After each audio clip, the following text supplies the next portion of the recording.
Alright, let's just do a quick start. The dog is going crazy. Winlex the Prophet here. Found myself with a little free time. We're back to the world of Genshin Impact. Without further ado, let's get this started.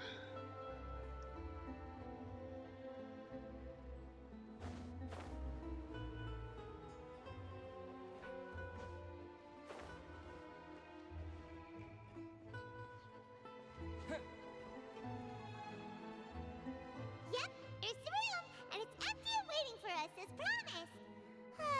Navia is such a good person. Now that the serial disappearances case has been solved, no one's going to come after us for anything. Even without Silver standing guard, we can just completely relax. Why don't we stay and rest up here for a while? Even machines in Fontaine need to stop and recharge now and then. Oh, come on! This place isn't that bad. Besides, how often do we get to stay in an actual base? Oh, fine. Remember that detective story Paimon read before? Well, the author is about to release a new book, so Paimon wanted to buy it as soon as it came out and have a quiet place to read it. Yippee! Then it's agreed. Come on, let's get some...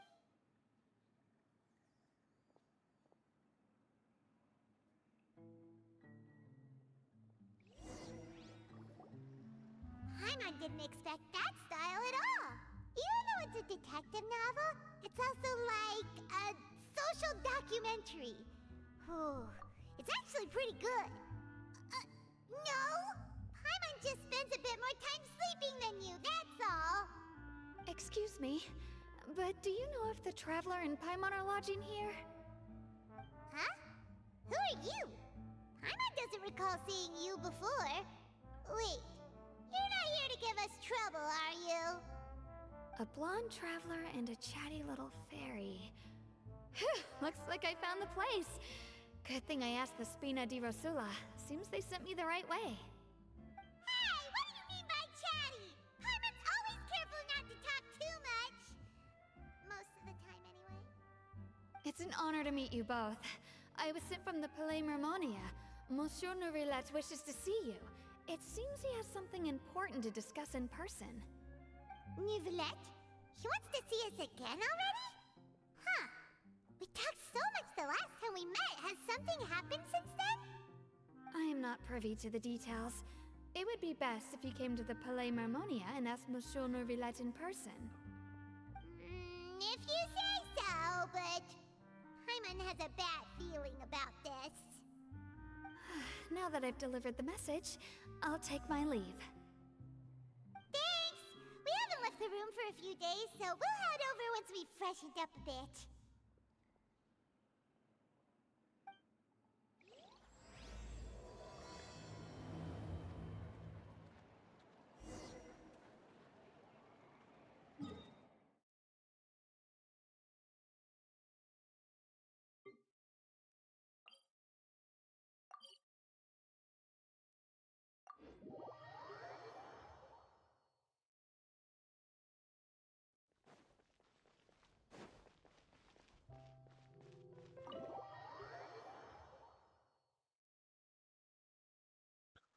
For the record, I'm not talking a lot right now because the dog's still going crazy.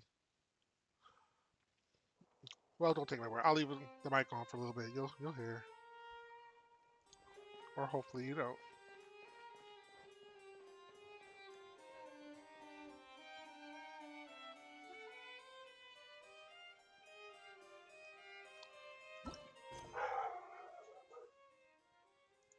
Told you.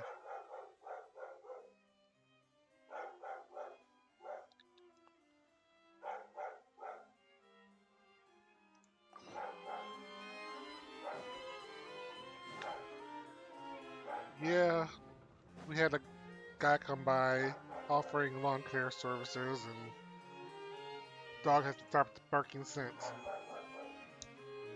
Talk about bad timing. Did you want to see us about something? Huh? Why were you just standing there? You daydreaming or thinking something over? Yes, I did send someone to fetch you. But as for what I'd like to discuss next, well, I still have some reservations. Given that we've already made the trip here, you should just tell us. Bet you need us to help you with something, right?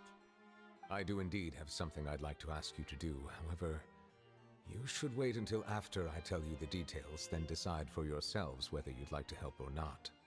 The situation is this.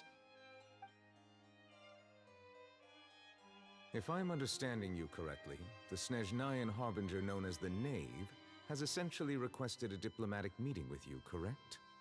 I heard that she was originally from Fontaine, but for her to suddenly arrive here and abruptly request such a meeting like this, I sincerely advise you to refuse her invitation outright.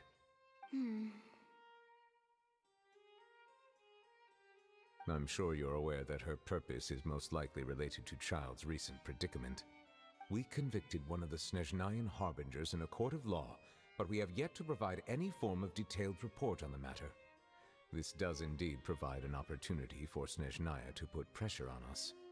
I believe we should adopt an evasive stance until we can provide a proper explanation and have a preliminary plan on how to deal with the matter. No, we shouldn't. I think we should agree to the meeting. Oh? Well, you see, we are the ones that owe an explanation. If we keep putting off the meeting, it could easily result in the problem escalating, right? It's like a fight between two friends. If they don't agree to see each other and talk in person, isn't it possible that the friendship could end entirely? Though diplomatic relations between Fontaine and Snezhnaya could be considered as friendly, it is only superficially so. You wouldn't go so far as to say that our nations are friends, as you did in your example. It was just an analogy. An analogy, okay? Moreover, even if we were to talk in person, if we don't have sufficient information prepared, it is quite possible the result wouldn't be restored relations, but a complete falling out. I don't think we should overthink those possibilities yet. Even if the logic of the divine is not immediately apparent, its wisdom will only be revealed with time. Besides, you'll be at the meeting. If any problems do pop up, you'll have no problem navigating them. I must clarify that interacting and communicating with people outside of court is not my cup of tea. It seems you think too much of me. But more importantly, when did I agree to join the meeting with you? You mean you won't come? No, that won't do. I can't go to the meeting alone. You have to accompany me. I must take you with me. Lady Farina, could there be something else regarding this matter that is being kept from me? No, not at all. Look, I am the Hydro-Archon of Fontaine, Focalor, the god of justice who is loved and adored by many.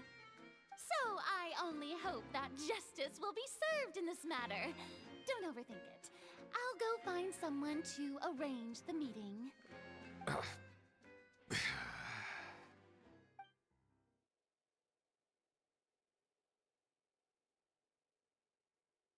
Though it could officially be considered a diplomatic conference, I prefer to see our meeting today as an ordinary tea party.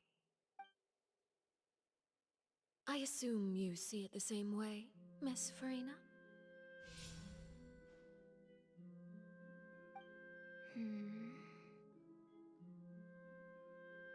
Lady Farina? Oh, yes, that's right. Just like you said, a tea party. I should thank you for providing the pastries. They look delectable. To make this tea party even more lively, I've invited someone else to join us today. It's a pleasure to meet you, Monsieur Neuvillette. I was born in Fontaine, so naturally, there's no need to introduce the nation's revered Eudex to me. Hello. The pleasure is also mine. First, I would like to thank the two of you. I'm often away on business outside of Fontaine, and I'm told that the children of the House of the Hearth have been well taken care of by you. Oh, I'm not referring to when my children, Linny and Lynette, were falsely accused by you. Please don't misunderstand. The children of the House of the Hearth are often misunderstood, perhaps due to the reputation of the Fatui. There's no getting around that. All I meant to say is that Fontaine has been stable in recent years. The people are well off and the children lead happy, fulfilled lives. That is something truly worth cherishing, and no one wishes to disrupt such peace. Now then, you have come regarding the matter of child, correct? Well, yes. It appears the ever-busy Udex Nuvilette doesn't wish to waste time with diplomatic pleasantries, and hopes that we can get straight to the point of our talk. Yes, as you surmised, understanding Child's situation is indeed one of the goals of this trip. As we are both diplomats from Snezhnaya, as well as Fatui Harbingers, Child and I have always been colleagues. Were anything to happen in Fontaine, each of us would serve as the other's attorney to resolve the issue. So now, in my capacity as his attorney, I request that Child be turned over to Snezhnaya. We have a responsibility to cooperate with Fontaine and resolve what has happened to him together. The rules governing attorneys only apply before a trial has concluded. Since a verdict has already been rendered, we see the case as settled. I apologize for being unable to grant your request. An outright refusal. Very well. I respect all the rules of Fontaine's courts, just as I respect you as Chief Justice. Okay, why don't we back up a step? You don't need to transfer Child to us.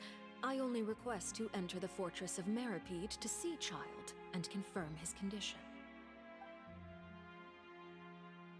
It's not like you couldn't even manage to fulfill a simple request like that. Right, Miss Farina? About that. The Fortress of Meripede has always been completely autonomous. Even we have no authority to interfere there, and diplomatic issues do not suffice as an excuse. However, if you absolutely must confirm the situation of the Harbinger, I have a proposal.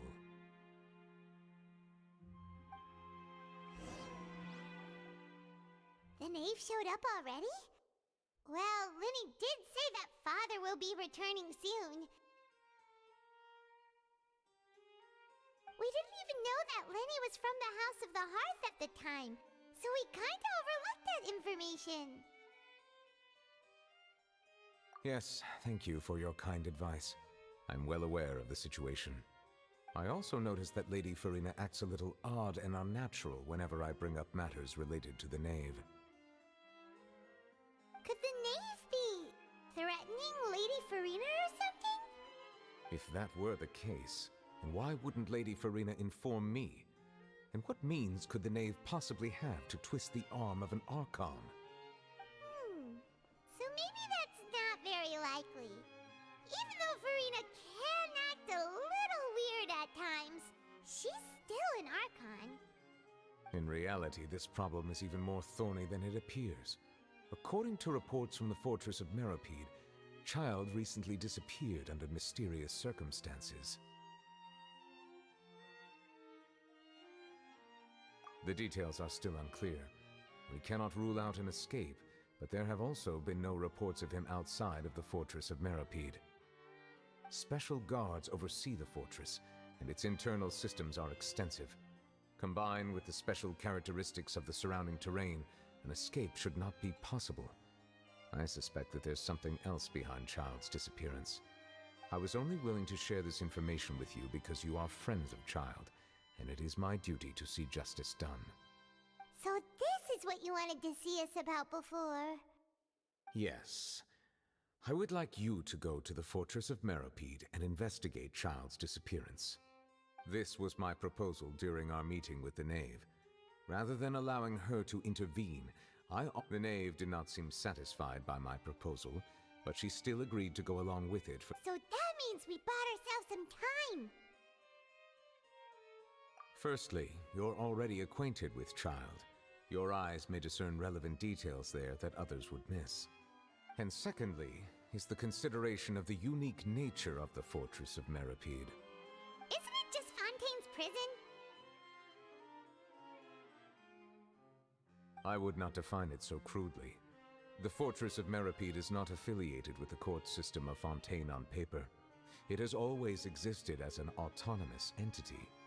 Early in Fontaine's history, criminals were punished with exile, not imprisonment. Even today, sentences against convicted criminals still include exile, just as before. The Fortress of Meripede may seem like a prison, but it should in fact be regarded as a gathering place for exiles. All we do is dispatch guards to keep watch and help maintain security, but we have no right to get involved with any other matters. Although I do have a personal relationship with the administrator there, neither myself nor the courts have the right to be directly involved with the investigation, no matter how serious the grounds. Oh, Paimon gets it now. That's why you need us to conduct our own investigation as a third party, right? Correct. I will arrange false charges against you so that you may secretly investigate inside the fortress during your detention. This will save us a lot of unnecessary trouble. So, are you two willing to accept my proposal? Yeah, no matter how you look at it, it seems we're the best choice. Alright, we hereby accept this difficult task. Reluctantly. You two have my sincere thanks. This matter is of critical importance to Fontaine's current situation. Also, I hope that both of you can keep this operation a secret. We will rendezvous at the Fortress of Meripede's entrance on Erinius once you've prepared yourselves. I will arrange for someone to take you inside. Prepared ourselves? Perhaps you could enjoy a good meal and have a nice bath. I'm afraid that living conditions inside the fortress are nothing like those on the outside world. Oh, right! Even though we'll be there on trumped-up charges, we'll, on second thought, is it too late to back out? Please do not worry. Since you are sacrificing both your time and quality of life for the sake of delivering this report, you will be compensated according to the highest standards permitted to legal staff, regardless of the outcome. Now that's more like it! Come on, traveler, let's go eat the best meal we can find! We'll eat so much that we won't need to eat another meal for a— Are you leaving now?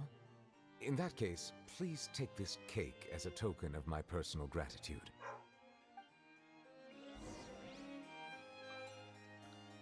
See, every time I'm unmute, I think the dog's done, and then she starts barking again. Such a handful.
Paimon will have that, and that.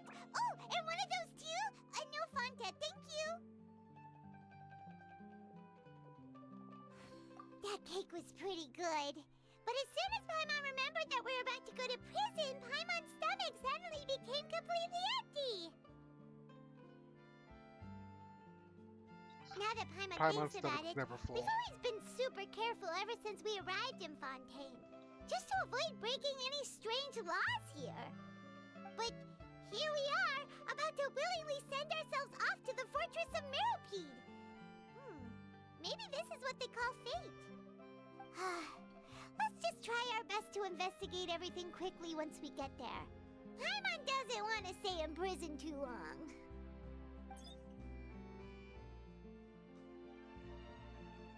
Oh, what is that I hear? Is it the taste of a breaking story? Hey! You can't hear a taste! And what are you doing here, Charlotte? Oh, don't remind me. I invited an eyewitness to a case to eat here, and I was planning to get some great material out of him. But he didn't even show up. Calm down, calm down. This is nothing new. As a journalist, you should be used to this by now. And as long as you can score some juicy tidbits from the traveler, you might still be able to recover the cost of the meal. You know we can still hear you, Charlotte. Never mind. It's nothing. I just heard you mention the Fortress of Meripede. You didn't commit a crime, did you? Please tell me all about it. No way! We would never! We're just going there to...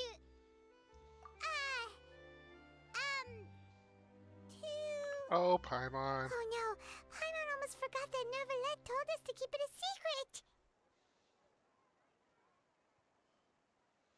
Huh? You're being arrested? Oh. But now that I think about it, I suppose that's not completely unreasonable. That's pretty despicable, almost as offensive as committing theft. You mean Paimon really did something that serious? Sorry, Paimon really messed up. Well, in that case, it's nothing particularly newsworthy after all. Oh, how disappointing. Oh, right. There's still a chance. Since you're going to be at the Fortress of Meripede, would you be willing to help me gather some material for a story? About that, It's nothing difficult. All you have to do is think of a way to get some time face-to-face with the warden of the fortress. He was awarded the honorary title of Duke in Fontaine. Sounds really cool, huh? Only those who have made significant contributions to the nation have been conferred this title. It's incredibly rare. That means I should be a Duke On top anytime of now. that, the Fortress of Meripede has never been under the jurisdiction of the courts. Practically nobody, including journalists like me, knows anything about the person in charge there.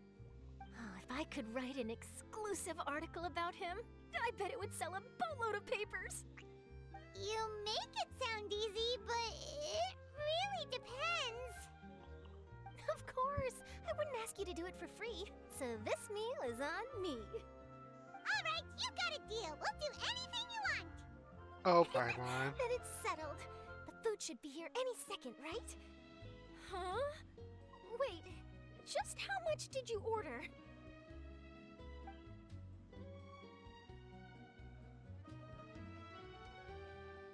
Oh, Paimon's so full. Well, guess we have nothing to regret now, so let's... I had no idea you could eat so much. That didn't go according to plan. Please, please, don't forget about the material for my news article.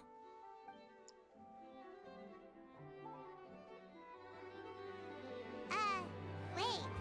Paimon just said something really ominous, didn't she?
I'm on fire. All right, Nervalect, we're ready. Is this where the entrance is? You have come just as promised. Yes, this is the one and only entrance to the fortress of Meripede from Irenaeus. Careful. You may want to step back a bit. Whoa! So you have to go down from here? Is the prison underwater? Utilizing both the barrier of the water as well as the fear humans have of the depths, the fortress of Meripede is naturally the perfect place to confine and guard criminals. But do not worry. It is not nearly as frightening inside as you may think. You will see for yourselves once you are down there. Paimon hopes you're right. Don't know about you, but just thinking about being at the bottom of the sea like that gives Paimon the heebie-jeebies. Oh, and there's one more thing. I mentioned that I have had personal dealings with the administrator of the fortress, Writhsley. He's a very shrewd fellow. Yeah, we heard about him too. He's that Duke, right? Correct. He is the highest-ranking manager of the underwater prison. Even though you are going there to investigate at my behest, it would behoove you to avoid any confrontation with him or any of his subordinates. The Duke rarely ever leaves the fortress of Meripede, but that does not mean he is not privy to all that is happening inside and outside the fortress. He is quiet, but not unaware. All right, that's about all the time that we have to talk privately. Don't worry, we won't let you down. Good. Madeline! I'm here, Monsieur Nervalet. These two are the newest convicts, I presume? Don't worry, they won't escape on my watch. Like we would try. Please follow me, you two. I'll process your paperwork for entering the Fortress of Meripede.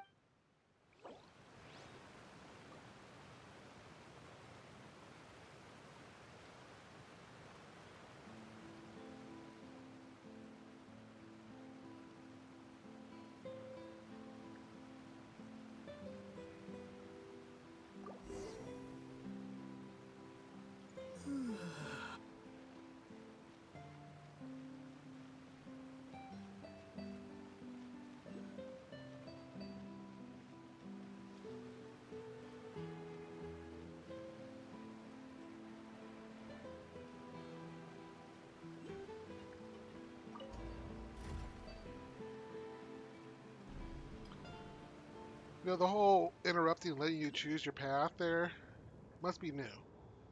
Are Back in we the old already underwater now? Huh. So this is what it feels like to be a criminal in Fontaine. You two seem to be taking this pretty well. It's rare to see convicts in such a good mood.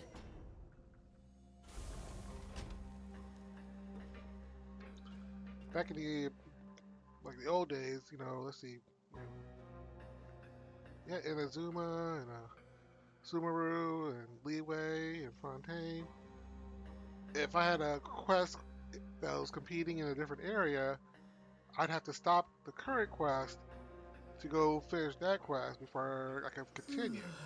So this must be a new, like, relatively new change, and I like it.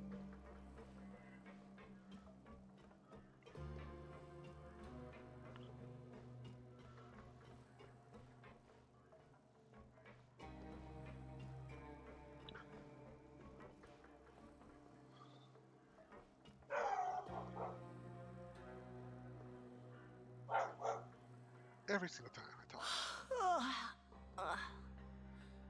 Oh, it's you, Madeline. Why'd they make you make the trip down here today? Monsieur Nervalet personally requested I escort these two convicts. I suppose he was concerned others might not be up to the task. Well, now, aren't you the lucky one? Must be nice to be on good terms with the big shots like the Chief Justice. The only people I get to see every day are the new inmates. Well, have you tried service with a smile? Who knows, it might help your professional reputation. Yeah, right. As Feel the if. burn. Every criminal comes through here looking miserable. How can I smile with such a toxic work environment? And even if I did smile at them, The convicts would probably just think that I'm some freak getting some kind of twisted enjoyment from their pain. Oh, she's got a point. Well, I've finished transferring you. You two will register here, and Marette will guide you through the remaining procedures. Yep, I'll take it from here. You head on back to that bright and sunny world above.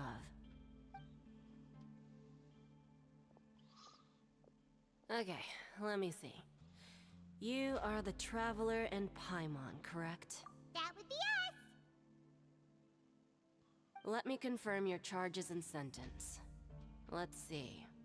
You two are charged with eating a cake specially prepared for the Archon by a Snezhnayan envoy without the Archon's permission, thereby incapacitating the political center of Fontaine for a brief period. Sentence: 45 days? Huh? Wait. Just looking at the charges, it seems you two are capable of causing some serious trouble.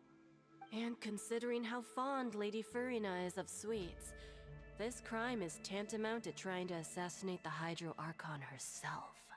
Now I've seen everything. Anyway, we still need to finish processing you before you can enter the Fortress of Meripede. Please stand in front of the board over there. I'll take your mugshots with my camera. Oh, all right. But be sure to catch Paimon's good side.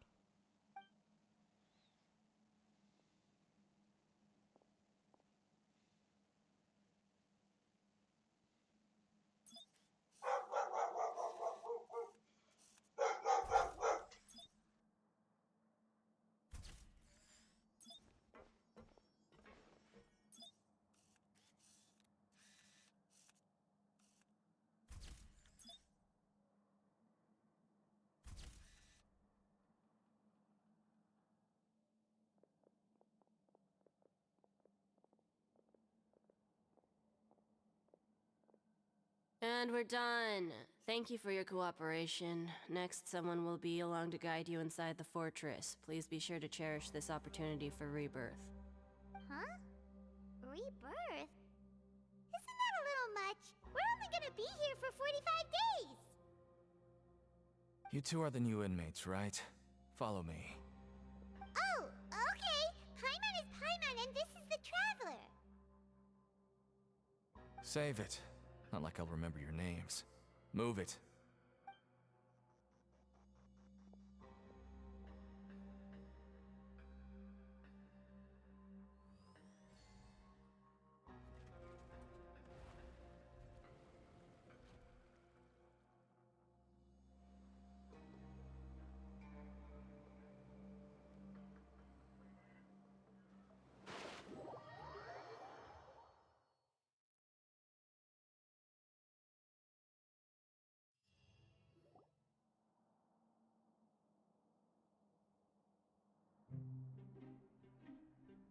So, are you one of the guards here? Is there anything we should be careful of while we're here?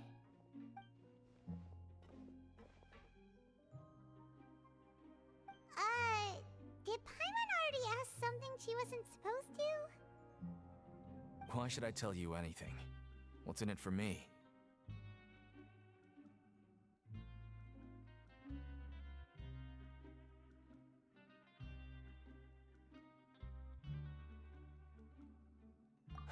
This is exactly why I can't stand you fish. I wouldn't even be doing this if it weren't for the credit coupons. Credit coupons? Alright, seeing as you're not the annoying kind that's getting dragged in here crying and blubbering, I guess I can tell you a few things. But next time, it'll cost you some coupons. Mora means nothing here. Here, we use credit coupons. Coupons can get you almost anything in the Fortress of Meripede. Desires? Fulfilled. You want power? No problem. Coupons can even change fate itself. So, credit coupons are a currency that can only be used here? It's not as simple as that. Like Marette said, everyone gets a chance at rebirth. No matter how much money or power you had before, it means nothing once you set foot inside the Fortress of Meripede. You have to start over and earn your coupons. Everyone starts from the same place, and you have a chance at a new, less terrible life. I guess that's the real purpose of the coupons. They symbolize true fairness and true justice. And this is also exactly why so many criminals choose not to return to the outside world, even after they've served their sentence. Oh, so that's what the Fortress of Meripede is like. Huh. Paimon was under the impression that it'd be more like a prison. It certainly ain't all sunshine and roses here, but it's also not the worst place to be. You'd better take a good look at the scenery now. It'll be the last chance you get for a while. After being away from the sunlight for so long, even the terrifying depths of the sea start to feel like home. It just stops feeling oppressive, you know? Oh, I'm actually an inmate like you two. Welcoming newcomers is a job I've picked up to earn some extra coupons.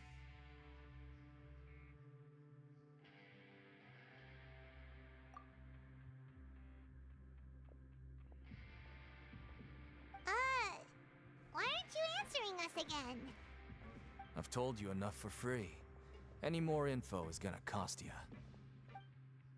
So all you care about is Mora! Wait, no. Coupons? Almost there. It's down through here. Your turn to give it a try.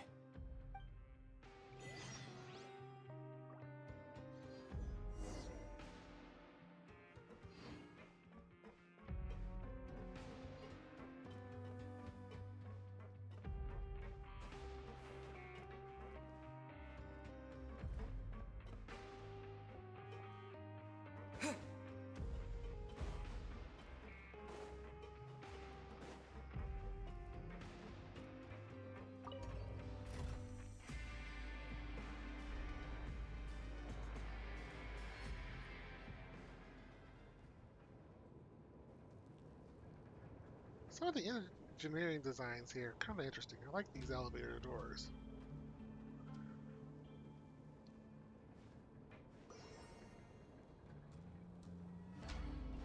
So, we're going even deeper now? Just...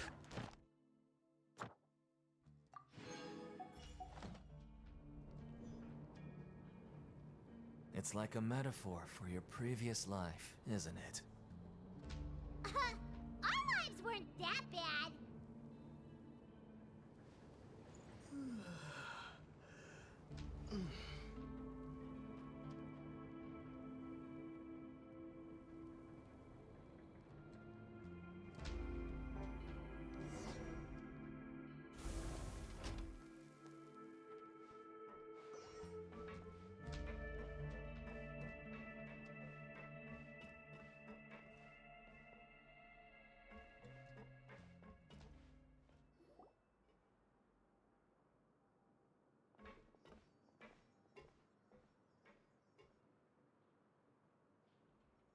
So this is the actual entrance to the Fortress of Meripede?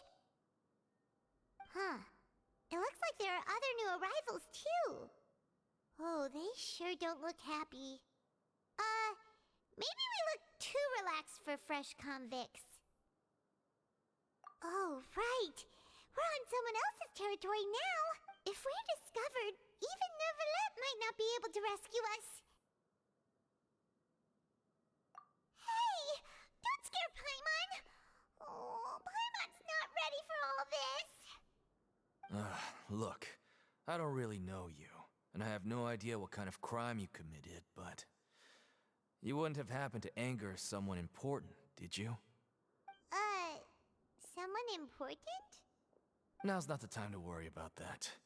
Anyway, it's over there, so... You just go on over there by yourselves. I've done my job, so... Good luck. What was that all about? Wait a second. Are there usually so many garter mechs around here? They're already onto us? Prisoners numbers 7459 and 7560. Welcome. Oh, no need to be anxious. These Gardamex aren't here to attack you. In fact, they're here as your honor guard.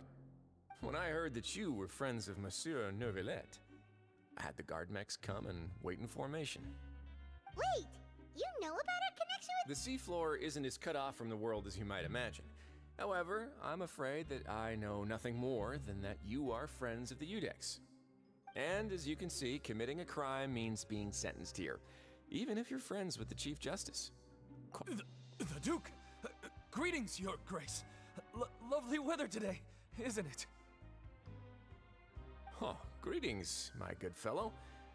Well, I'm willing to imagine that the weather is as good outside the sea as you say it is. How great it would have been if only the Fortress of Meripede had been built on the coast, huh?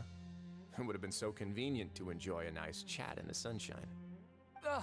My profuse apologies. I just got so nervous when I saw you, So this is the Duke.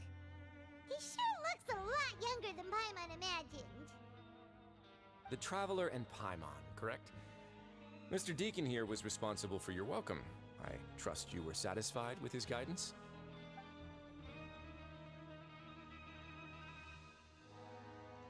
Ah, I see. In that case, I regret to announce that Deacon here has just missed the best opportunity in his prison career to be promoted. I admit that I was only thinking about the coupons. I'm sorry to have disappointed you, Your Grace. I once hoped for a chance to do some higher-level work. I had no idea you two were big shots who were worthy of speaking with His Grace. Losing out on such a big opportunity because I couldn't see past my own nose. Plenty of time ahead, Deacon. There'll be more opportunities. Well, I believe that concludes the introductions. We've already taken enough time here. Deacon, if you would. Yes, Your Grace. I'll take my leave now.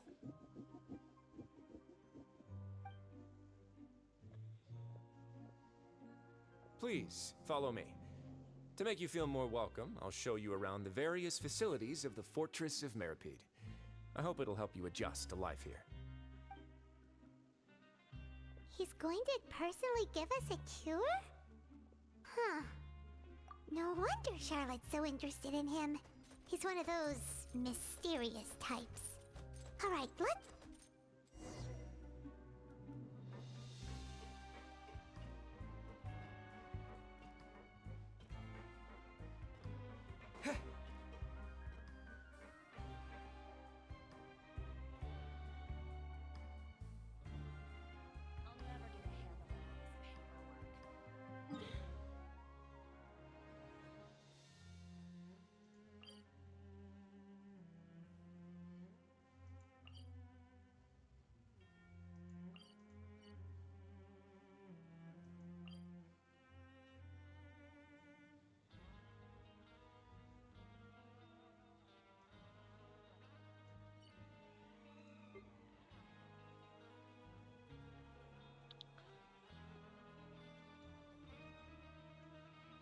What I find interesting is we started out over here, and we went down. We went over just a little bit. Then we went down. And we ended up way over here. I don't get it.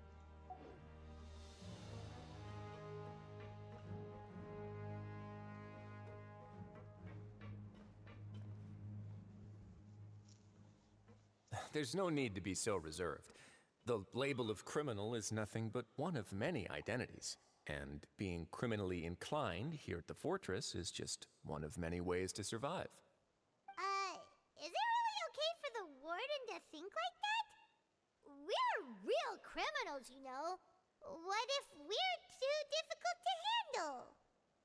Well, then maybe you'll be able to carve out a name and a place for yourselves in this underwater world, But before you go in swinging, please remember that in the Fortress of Meripede, it's better to not cause trouble for yourself or for the guards. Now, we've arrived at a very important place, the Coupon Cafeteria. You can come here and claim one welfare meal each day. Welfare meal? You mean it doesn't cost anything? That's right. Criminals are essential to fortress operations, so we must guarantee that they at least have the basic means to survive. But that's not how it was. Back in the day, it cost you credit coupons just to get a cup of water here. For fish like you who just arrived with nothing, you'd have to go to work hungry until you earned enough coupons to eat. It was only after His Grace became the administrator that we got the free meal rule. Now everyone gets a square meal every day, even no-good slackers who've never picked up a wrench in their whole lives. Nobody starves to death here. In the Fortress of Meripede, credit coupons are the only currency, and everything must be purchased. In some sense, you could say using the coupons is a form of trade. But trade is always conducted by people. So if we want trade here to prosper, we need everyone to work hard and live their lives. If nobody could even afford a meal, then the whole fortress would be up in arms. That would only make things more difficult for me. So, rather than saying that we're giving everyone a free meal here, you should say that everyone's hard work has improved the living conditions in the Fortress of Meripede. Your Grace's reasoning is correct, but what I said is also true. Whatever the case, hard work is rewarded here. You'd be hard-pressed to find anywhere else as fair and reasonable. Right! Paimon sees your point. By that logic, this place doesn't seem so bad after all. Oh, wait, no. We shouldn't drop our guard so quickly. But it seems the inmates really respect the Duke because of his attitude, right? We should still try to verify the truth with our own eyes. Let's continue this way.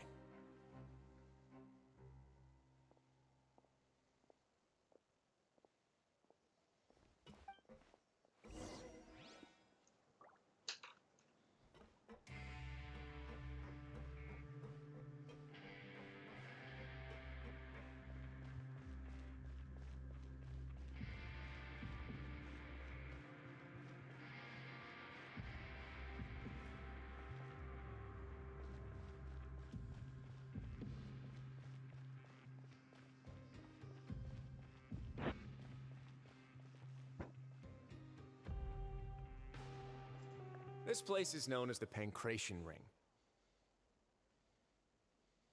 Sometimes we have criminals who have more energy than they know what to do with. Their daily work alone isn't enough of an outlet for them. So, instead of leaving them to their own devices, we've provided them with this dedicated venue. This way, nobody will get involved unless they want to be. Pancration matches? And you can earn extra coupons? Oh, what do you think, traveler? Interested? But I must warn you that your sentence will be extended if you fail to restrain yourself and end up seriously injuring or killing your opponent. Oh, goodness. So, did you set this place up too? No, actually. I just granted approval for the organizer to use this area to build the ring, and I collect a portion of the proceeds in return. Of course, the fees are also quite useful. Oh. Do you mind if we ask what they're used for? Sure. Ensuring personal safety, maintaining the arena, and resolving any conflicts that arise. Why? Are you interested in how to manage a pancration ring? Oh, no. Paimon was just wondering if that's how you paid for everyone's welfare meals. A reasonable guess. I see you have a talent for entrepreneurship.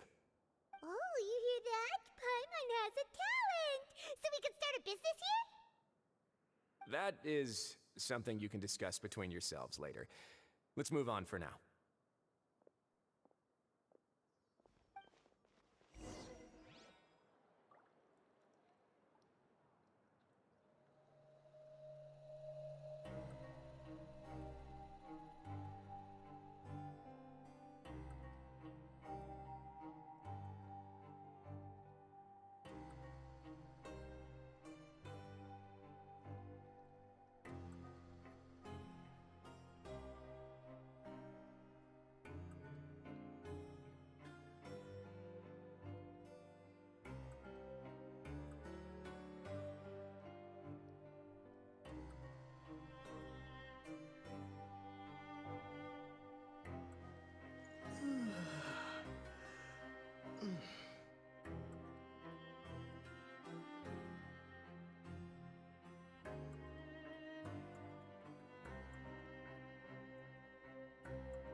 Alright, dogs finally stopped barking.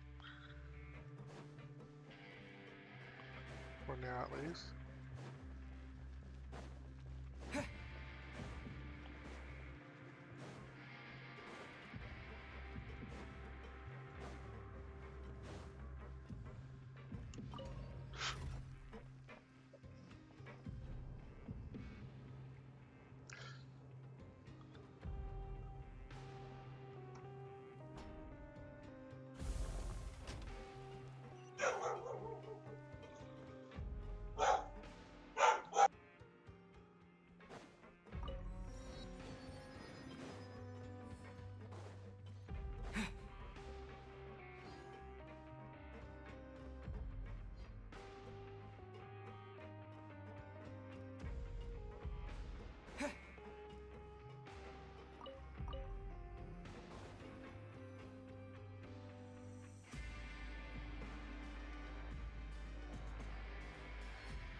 Your Grace.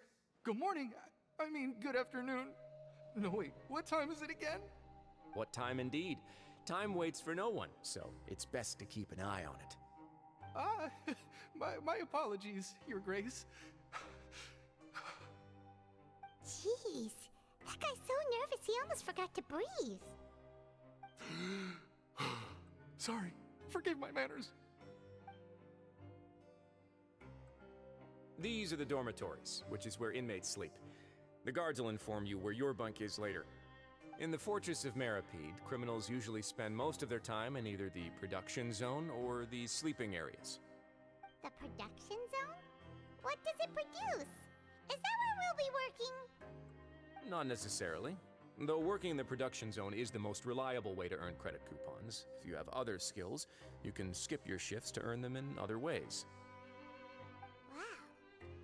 Wait, you're the manager of this place, and you're just telling us to our faces that it's okay to skip work? The fact that the Fortress of Meripede has continued operating completely autonomously is proof enough that most people are willing to work honestly and earn a stable income. As for what we produce, many of the clockwork machines seen all over Fontaine originate from our workshop.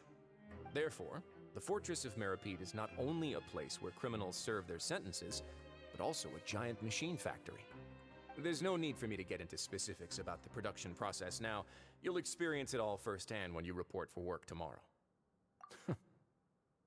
Let's move on. The tour continues over this way.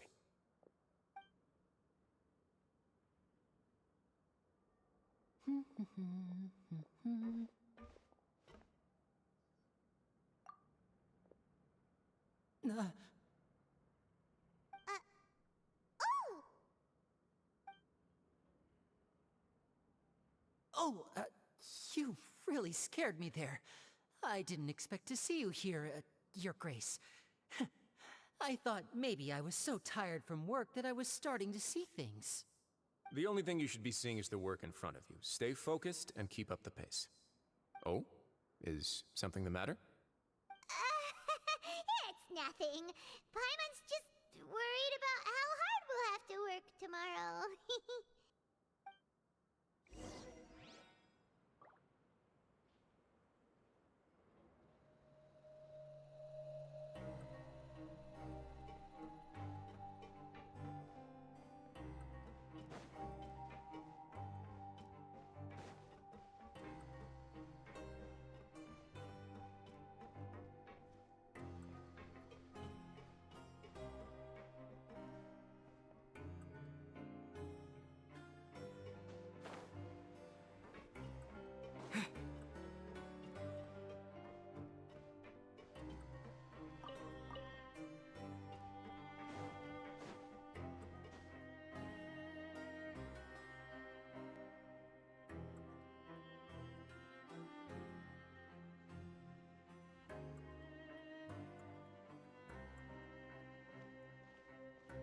Your Grace?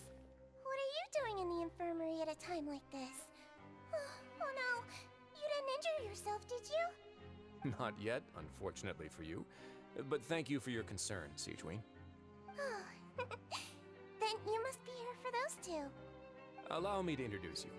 This is the infirmary, And Sigewin here is the Fortress of Merapede's head nurse. Hello, new faces. They call me the head nurse, but I actually handle all the nurse-related work all by myself down here. Since you seem to have some rare downtime with no patients, perhaps you could find the time to join us for dinner? Oh, then these two must be some important convicts. Sure, I'll join the welcome party. Thank you. Your presence will be the pièce de résistance for today's tour. Oh, so the tour part is over now? I believe I've already covered the primary aspects of life here in the fortress. As for your work, there'll be someone else to guide you through the details. Is there anything else? I seldom conduct tours, so why don't you just ask if you have any questions? Well, this is our first time here. Paimon's not sure what to ask.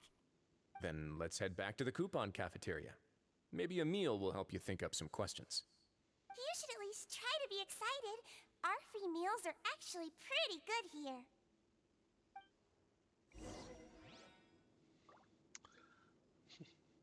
Assuming you haven't had anything better.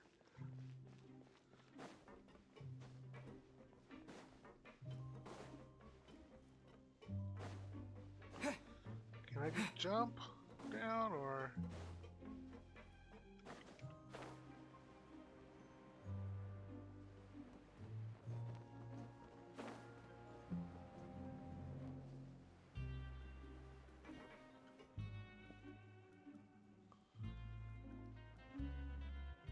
What do you think of the food? Does it meet your expectations? Wow, it looks delicious! Neverlet made it sound like living conditions in the Fortress of Meripede wasn't very good. Who would have guessed that criminals get to— Oh, isn't that the meal box that only super lucky people manage to draw? Seems like you two are quite fortunate. It actually has nothing to do with luck in this case. I had a word with Walsey, so you didn't have to draw lots like everyone else. Oh, you mean the meals are random? Yes, what you get to eat depends completely on your luck. You could say that it's a distasteful little game that Chef Walsey likes to play here in the cafeteria. Paimon knew it! If criminals got to eat tasty food like this every meal, the crime rate in Fontaine would skyrocket for sure! Excuse me, did I hear you mention Nervulette just now? I've been wondering how he's doing. Is he busy with work? Has he been taking care of his health? He seems healthy no matter how you look at him. But he works so hard all the time, so it must be really tiring. Sounds like he hasn't changed a bit. Looks like you can stop worrying so much, Sigewin. Oh, that's good. But I still feel like it's been too long since I've heard any news about him. No news is good news. Maybe next time I've got something to discuss with him, I can invite you to accompany us. But isn't the Fortress of Meropede independent from Fontaine's court system? What do you two have to discuss? Well, we provide all kinds of mechanical products for official use, and some essential goods have to be obtained from the overworld, so we naturally have to stay in touch about this and that. Monsieur Nervulet's character is unimpeachable. No matter the question, you can discuss it openly and freely with him. Talking with him feels quite effortless. In light of that, I am quite willing to go out of my way to show respect and accommodate him. In fact, right now, I'm treating you two as guests invited by Monsieur Nervulet. But unfortunately, I can only do so until the end of this meal. After this, you two will just be inmates here. You're very welcome. Well, your new life awaits. Mealtime's over.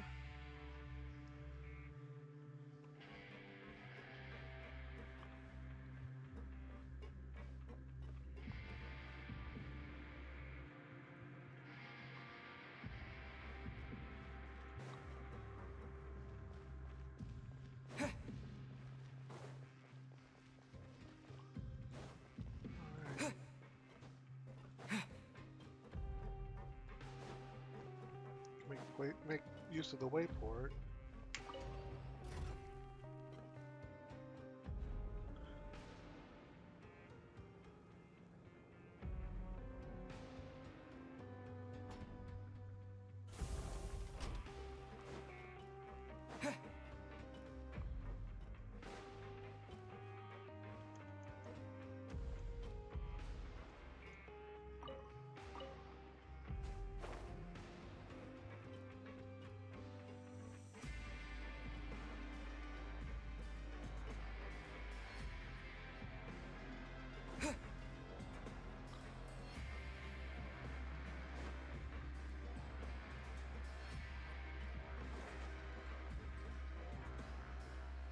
Traveler and Paimon, right?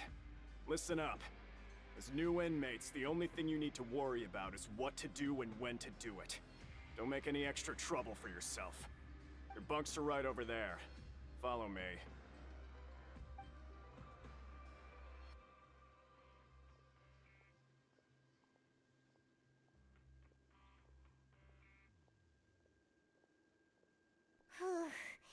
So this is where we'll be sleeping from now on. Oh, Paimon can't believe this. The days of staying home and reading detective stories are like a dream now. I feel like I should have left Paimon behind. By the way, Traveler, we saw a lot of things worth investigating even though the Duke didn't say it too directly. Judging from what he said at the end, it seems that he was only welcoming because we know Novelette. We are criminals, and Paimon did eat that cake, but we're actually here to, Is it possible that he knows we're here on a mission? Or is Paimon overthinking it? Yeah, Paimon thinks so too. He probably knew why we came here from the very beginning and intentionally wanted to send us maybe something like, "Hey, I have my eyes on you, so don't try anything funny." Yeah, you're right. It's not like we can go back to Novelette empty-handed.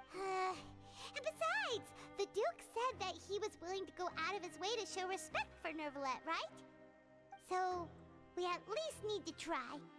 But Paimon hasn't gotten a clue where we should start our investigation. You mean... Lenny. Yeah, that's what Paimon was thinking too. Paimon almost spilled the beans when we ran into him. Fortunately, based on his attitude, it looks like the Duke sees Lenny as just another inmate. We worked so hard to help clear Lenny and Lynette's names, and yet we turn around and bam! He's in prison anyway! Oh, right! Lenny and Lynette are from the House of the Hearth. They work for the Knaves, so they could be here to investigate too!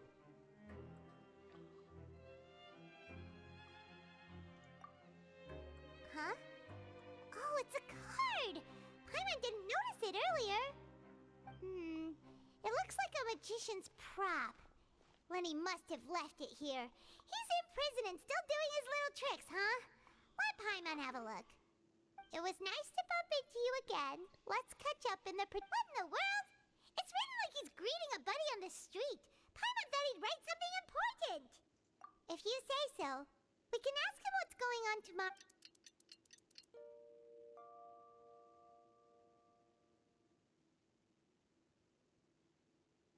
Hey, you're finally awake! Well, it's Paimon's first day as a prisoner. Last night, Paimon dreamed about getting interrogated by the guards until Paimon told them everything, and then Paimon woke up. Hey, come on! It's just a dream, okay? Paimon wouldn't really squeal. Maybe. Hey, lazy bones. What are you still doing here? If you don't want to starve, then get yourselves over to the production zone. Sorry! We're going right away!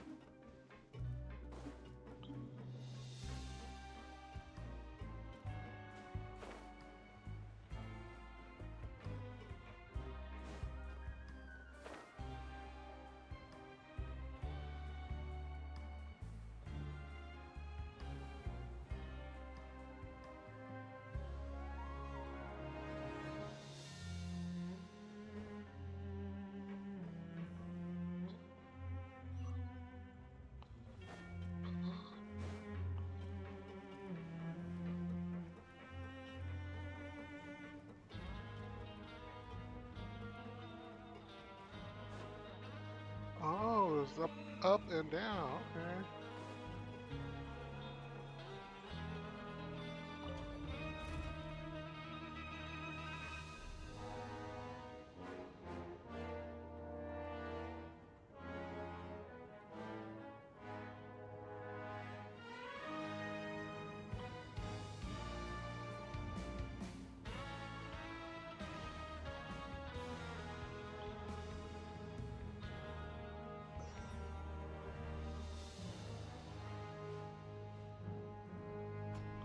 This music sounds epic. Like, it should not be sounding that epic.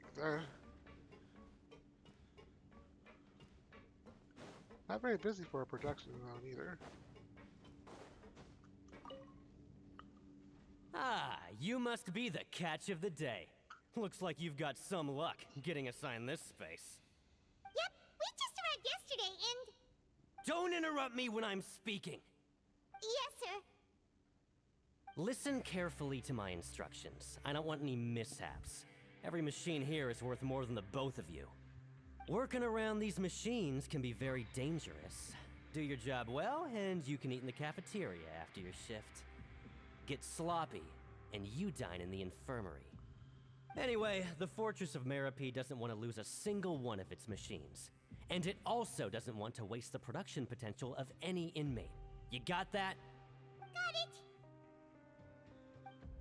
Your job is to use the machine over there to process widgets. Watch carefully, and make sure you step on the pedal at the right time. If the machine gets jammed, then give it a little maintenance with your fist. Here, take this. Bring me the process widgets, and I'll give you some credit coupons in exchange. All right.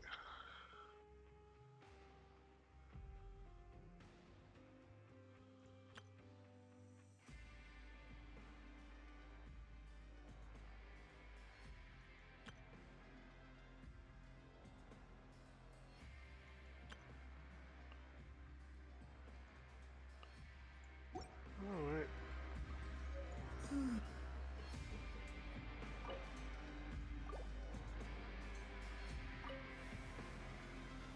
So if the machine gets jammed, you just need to attack it to fix the problem. Once the widget is hot enough to glow, jump to step on the pedal and hit the widget with the hammer.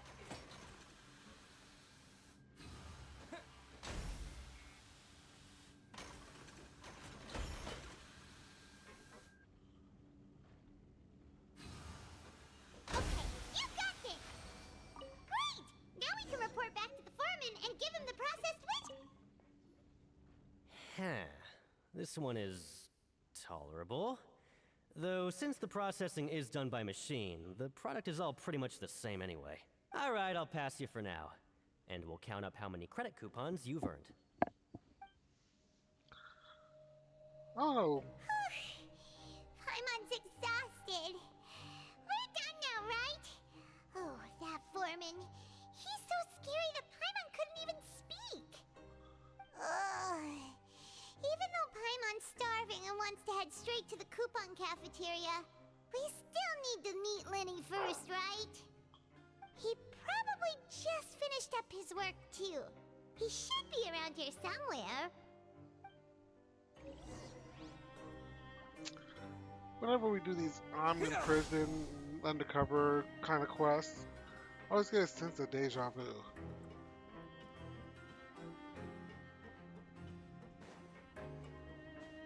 Lenny? Mr. Magician? Where are you? Oh, this had better not be some disappearing act. He doesn't seem to be around here. Let's try looking somewhere else.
off and sleep the day away?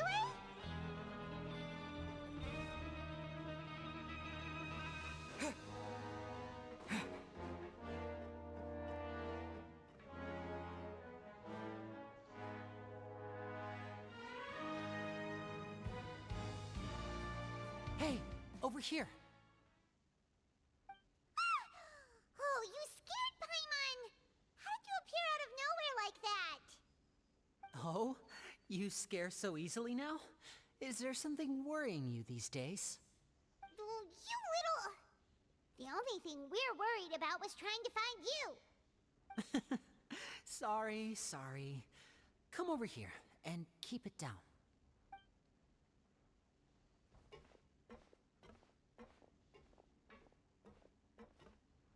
Oh, Lynette! You're here too! You two really are inseparable. That's right. My brother simply can't stand to be away from me. It's not just Lynette. Fremine is also here. Do you still remember him? Oh, you mean that diver from the House of the Hearth, right? Pyro remembers seeing him in the court of Fontaine before. Now hurry up and tell us, how did you end up as criminals this time? We fought so hard at court to prove you were innocent, but now it looks like our incredible court battle was for nothing! Sadly, even the teeniest of things can land you in prison these days. I put together a street performance and used the popularity we gained from the Opera House incident to attract a big crowd. And then? Next, I invited several audience members to participate in the show. And then, with the entire audience watching, their wallet suddenly disappeared. My brother was charged with theft, and I was charged as his accomplice, having assisted him in his crime. It really isn't that bad.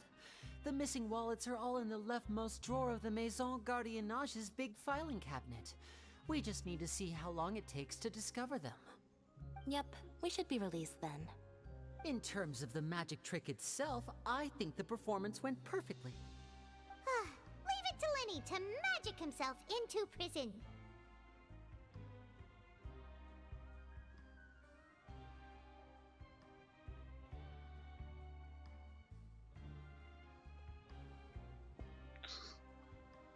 Indeed. Last time I hid my identity from you, I promised that I'd tell you absolutely everything if you were angry about it. No more secrets. So I don't plan on keeping anything from you this time either. At the moment, the House of the Hearth's interests don't conflict with yours at all. We were instructed by the father of our house, the Knave, to come here and conduct an investigation. Told you so! See? Paimon guessed right. As for what we're investigating, perhaps you haven't heard, but the fortress of Meropide hides a secret. Some even say that the entire fortress exists just to protect it. The House of the Hearth has been investigating this for a very long time, trying to uncover its mysteries. But recently, all of our informants, including the ones that had infiltrated the guards, suddenly vanished and have not been heard from since. We believe that this is a direct provocation, and it's the reason why we came here. Father has somehow managed to confirm that Focalors does not have Fontaine's gnosis. Huh? How did she manage to learn information that important? Father has her ways. Many of them are beyond our imagination, and we've never had the chance to see her at work. But we trust her conclusions. It was this information that led us to suspect that Fontaine's gnosis might be in the fortress of Meropide and is related to that secret. So it's all about the gnosis again. Well, that's about it from our side. How about you two? Did Monsieur Nervulette send you here? Bingo! The Knave has been applying a lot of pressure. She wants to know what happened to Child, so we came here to investigate. Traveler, are we allowed to tell them?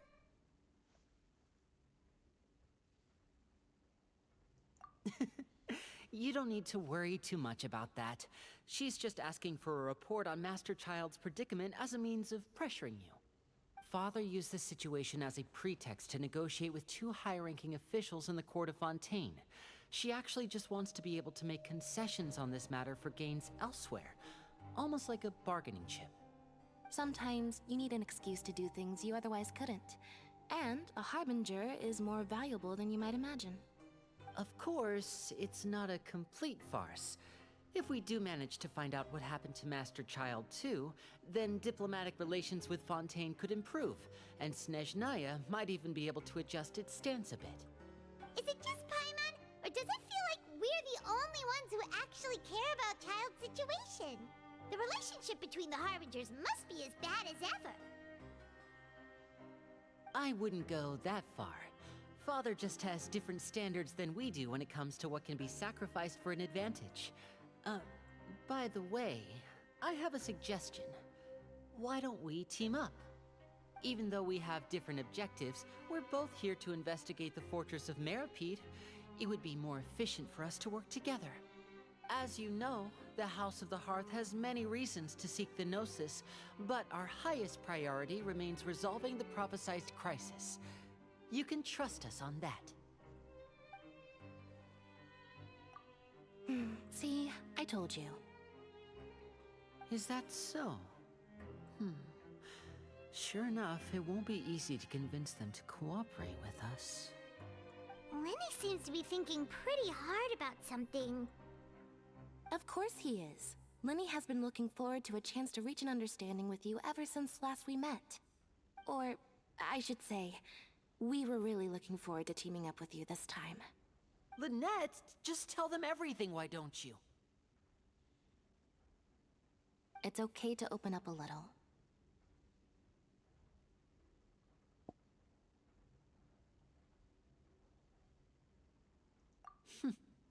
Very prudent of you, and consistent with your behavior since we first met. That's reasonable enough, and I agreed to cooperate on these terms as well. I was prepared for the worst, but you were actually more agreeable than I anticipated. All right then, there's no time to lose. I have some information to share, so listen carefully. Since Lynette and I arrived here, our investigation uncovered the fact that the Fortress of Meripede has a forbidden zone. Most people just clammed up and wouldn't talk, but after asking the right questions, we were able to confirm the existence of the forbidden zone from the guards. You should be aware of that while you're investigating. A forbidden zone? Could that be where Child disappeared to? You're right, we'll definitely keep that in mind. Good. That's the most suspicious thing about the fortress that we know of so far. We have a few other unanswered questions, and we'll be investigating those as quickly as we can. Anyway, I hope you find our information useful at least. Oh, look at the time. You two must be hungry. You should go to the coupon cafeteria and get something to eat. I'll use my cards to get in touch with you again in the future. Oh, that's just what Paimon wanted to hear! Paimon's starving after all that work today. We can talk more about the investigation later. Let's go get some grub! Hmm.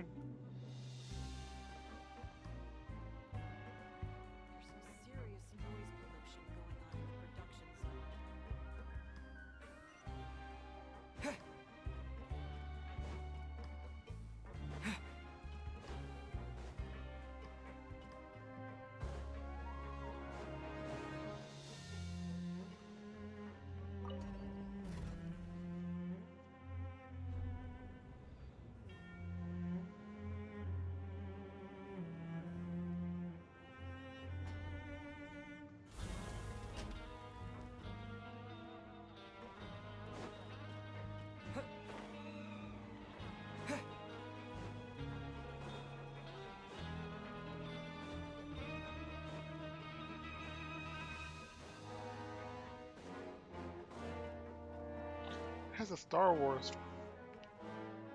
theme to it.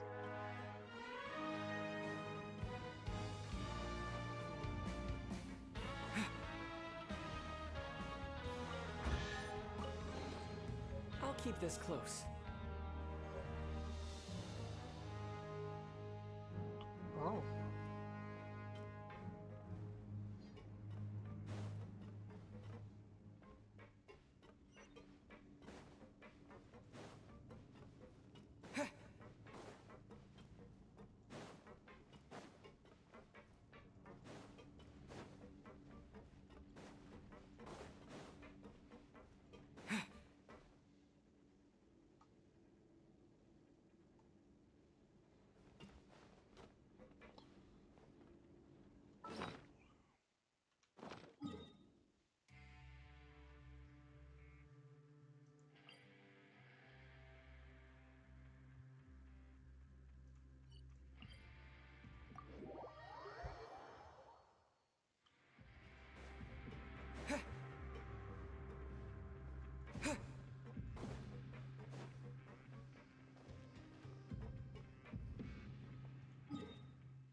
kidding.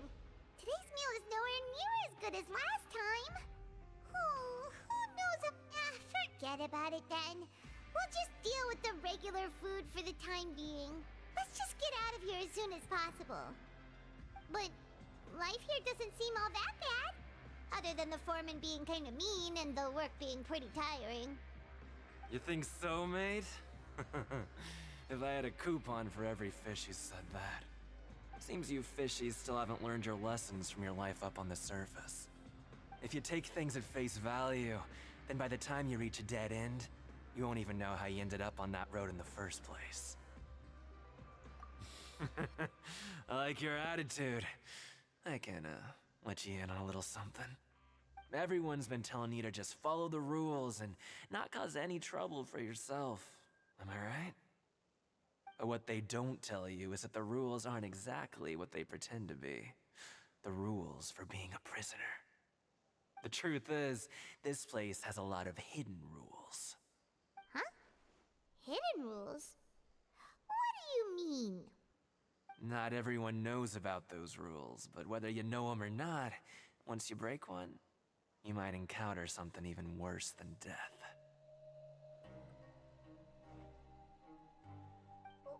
Really?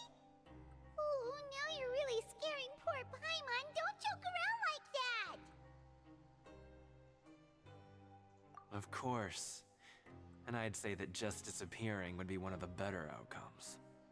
Oh, you mean that if there really are hidden rules, then Child's disappearance might have something to do with that? In that case, would you tell us some hidden rules? We definitely want to avoid breaking them. Come on, mate. This is valuable information. The difference between life and death. Do you really think you can just ask and I would tell you? Paimon understands, but we don't have many... Yeah, I know. Not like I'm going anywhere. Just come talk to me after you've saved enough. Moreover, you're new fish, freshly caught, and completely out of your element. What'd be the point in even telling you anything before you've gotten a handle on your new lives? Come and find me once you've been here longer. I'm usually around the Rag and Bone shop. Just call me V-Doc. Bye-bye now.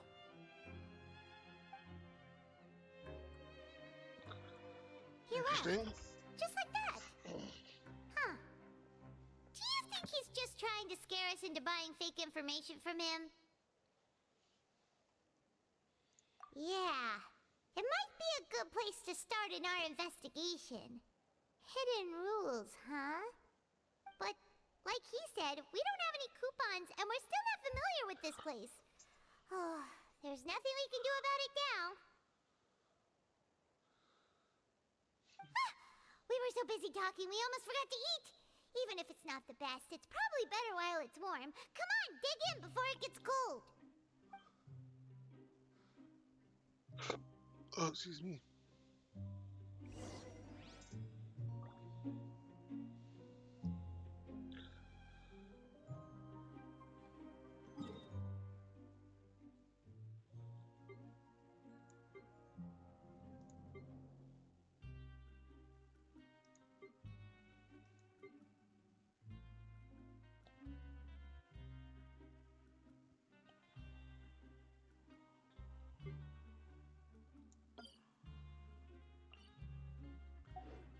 I still gotta get used to them. Maneuvering around this place.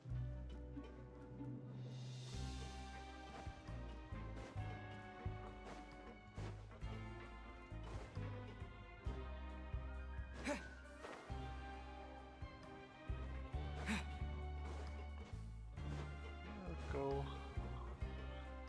Wanna go up?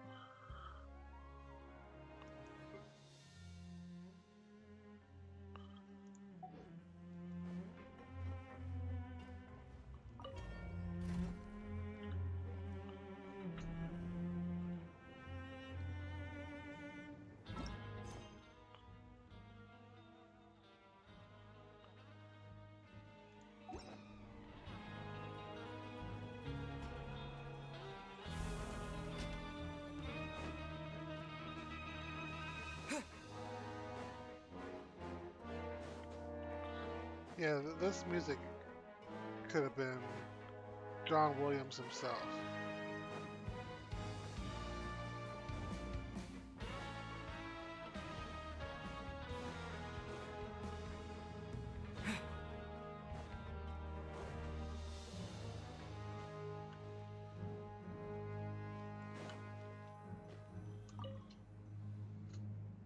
So Paimon just confirmed with the guards that our shift is set for every morning, and we're free to do whatever we want all afternoon. But it seems like most of the other inmates choose to continue working through the afternoon to earn more credit coupons. Oh, and they also said that you can use coupons to skip work in the morning and free up your time. They weren't kidding.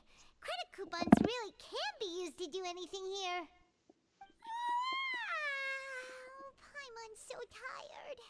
And we'll need to wake up and go to work in the morning. Without any credit coupons, it's not like we can really do anything else. Nighty-night, Traveler. Paimon hopes we can keep making progress on our investigation tomorrow.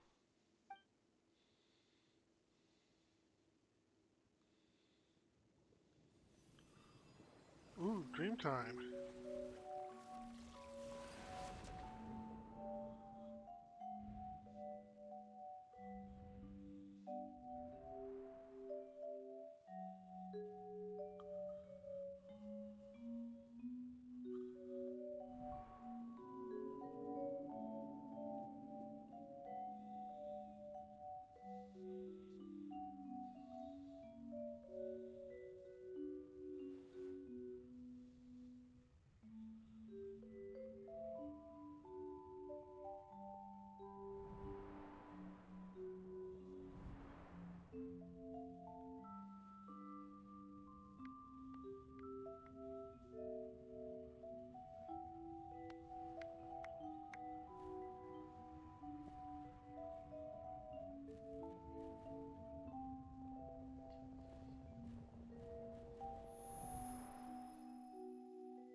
Are you awake, Traveler? What's wrong? You seem to have something on your mind. Did you dream about something last night? Is that even possible? Unless it wasn't an ordinary dream? Child's vision! So you had it with you this whole time? Maybe the vision connected Child's consciousness to yours. And our investigation has its first major breakthrough! So what did you see in the dream? Do you know where Child went? Huh. Okay, what's more important now is that it's the start of another new day as prisoners! Let's do our best to earn more credit coupons! What's the plan for today? Let's go! It's time to start working. If that guard Fielding catches us skulking about, he's sure to give us an earful.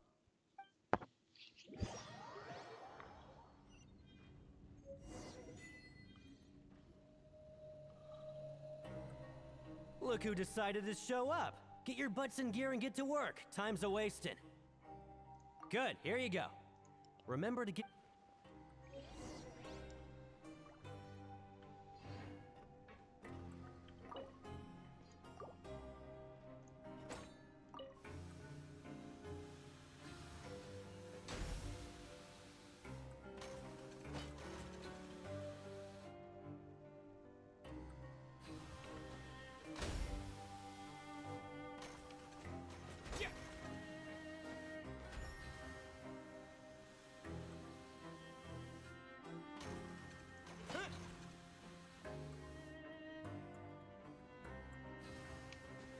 Alright, finished.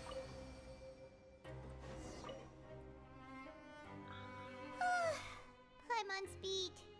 But after so many shifts, it seems we're really getting the hang of it now. Hey there, fellow shiftmates. I saw you finished your work, so I thought I'd come over and say hi. Oh, hey there! We've seen you before. Your assigned workspace is really close, isn't it? That's right. The name's Rowan. This past few days, I couldn't help but notice the new faces working nearby. I guess we were destined to meet. I've been working here for almost 15 years. Even the foreman, Grainville, always calls me Chief. Whoa, you've been working here a long time, Chief.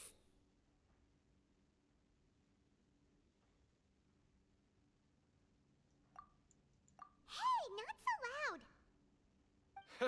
loud. If there's anything you'd like to know, just ask me. I know the work here in the production zone better than the back of my hand. All right, Chief. We'll be sure to come to you first. Did you just ask about the rules? Pretty sharp for newcomers. You've already heard about the rules, huh? Who'd you hear it from? All right. Seeing as I'm the one who came over here, you're already calling me Chief. I guess I can tell you a little. Truth is, you two keep working like this, you might be putting yourselves in danger. Huh? Wait, there's even a rule about that? What would have happened if you never told us about this? Well, it's usually not that easy to break one on accident. The conditions of the hidden rules are usually pretty specific. But once you do break one, bad things happen. If you work continuously in the production zone for 3 days, and if all you do besides eating and sleeping is just work, then something bad will happen during lunch on the 3rd day. Huh? Like what? Oh, don't scare Paimon! If I knew that, then I wouldn't be standing here talking to you, now would I?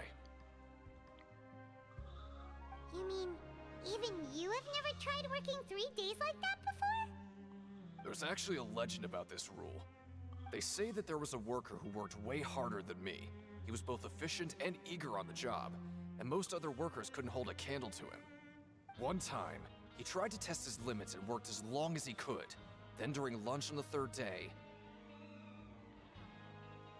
he disappeared into thin air, as if he'd evaporated. Later, some people went and asked some of his past friends about him, but they said, never heard of the guy. How could that happen? Unfortunately, we were assigned different production zones. I never saw for myself what he looked like. Wait, are you thinking that it was... Huh? Oh? You... Listen, kid. This ain't the kind of thing you should be curious about. Let me tell you, you're better off forgetting about it and looking after yourself. Now I kind of regret ever telling you. Yeah, I agree with Chief here. Do you really want to try? All right.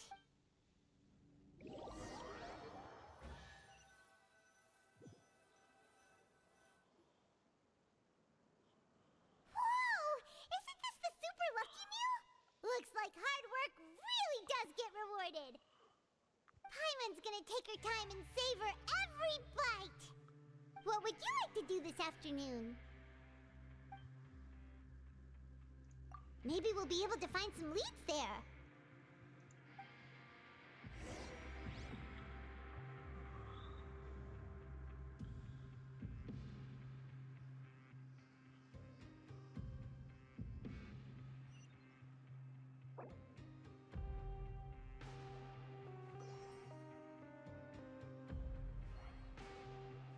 Grab yourself a welfare meal.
How did I Oh, miss it? you must be the Traveler, huh?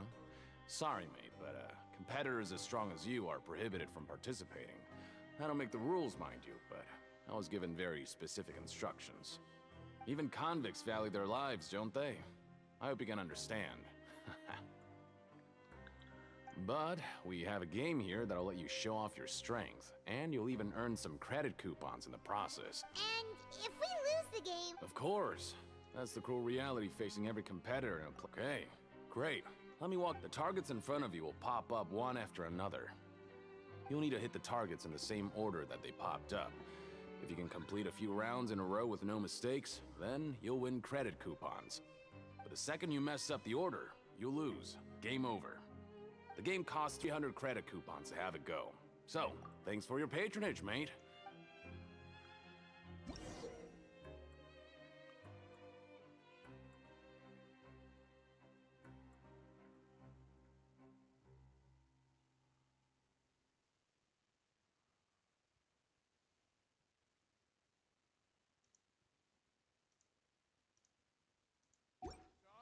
Show me what you got. Okay, do your best to hit the targets, just like Colin said!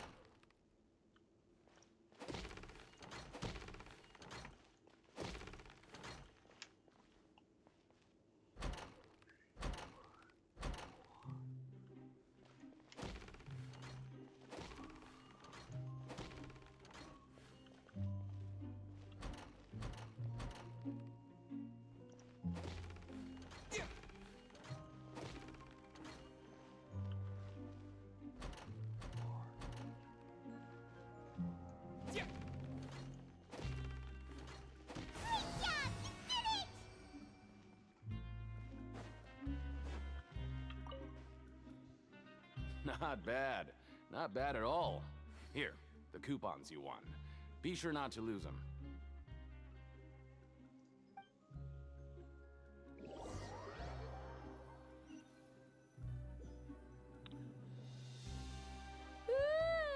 We woke up so early today that Paimon's been nodding off all afternoon.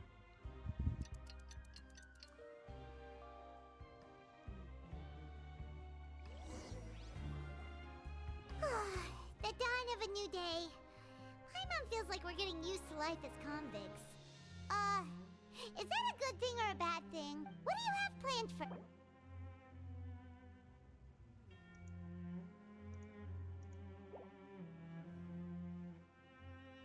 But Paimon really hopes the foreman will be...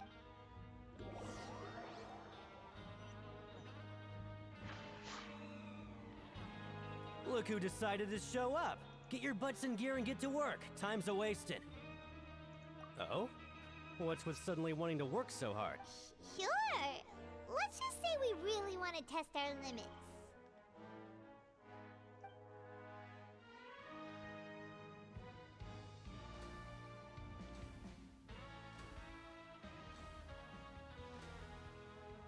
Nice!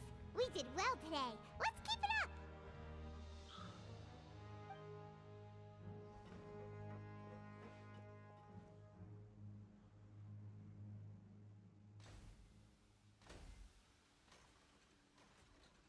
Ooh, Paimon's had it.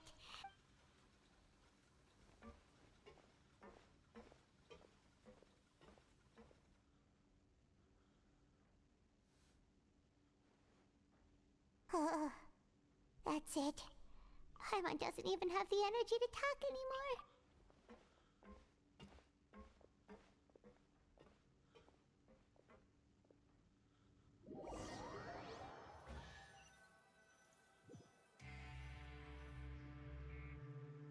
Oh, Paimon's exhausted. It's just... Wait a sec. Now that Paimon thinks about it, haven't we been working non-stop for 3... Oh, Paimon feels but it doesn't seem like anything's changed at all.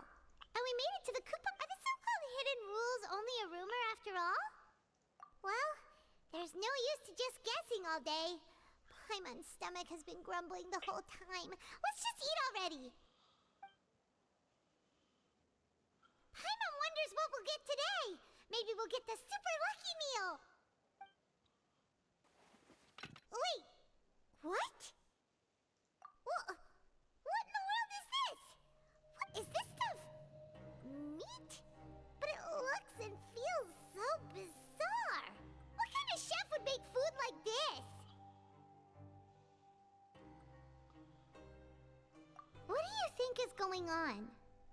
Is this the bad thing that Rowan was talking about? No, stop right there. Paimon gets what you mean, just don't say it. Hey, isn't that Woolsey over there? He must have made the food, right? So let's just ask him about the food and be done with it. Hey, Woolsey, have a moment? What is it? I'm about to go report the numbers for... It's about the meat in our meals. Look, does it seem normal to you? The meat? Oh, that. Looks perfectly fine to me. Totally normal. You better hurry up and chow down. How could this be fun? Hey, don't leave! You barely even looked at it! Hey! Ugh, what should we do now? Woolsey wouldn't even give us the time of day. Yeah, looks like we have no other choice.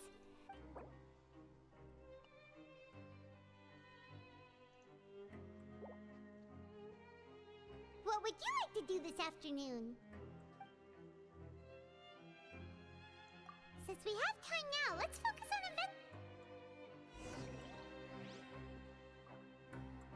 Walk around and look for clues. We in a hurry. We right.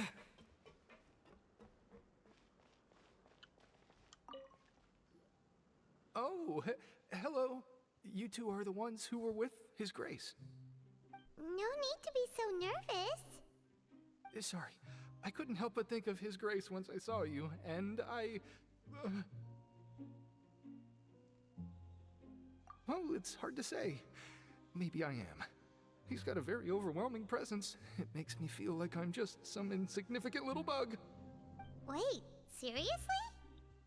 Oh, I'm always indecisive, and I tend to make a mess of things. It's like a reflex. I just instantly start to tense up the moment I see a smart and capable person like His Grace. What? Please, don't say anything like that out loud. How could you possibly think something like that?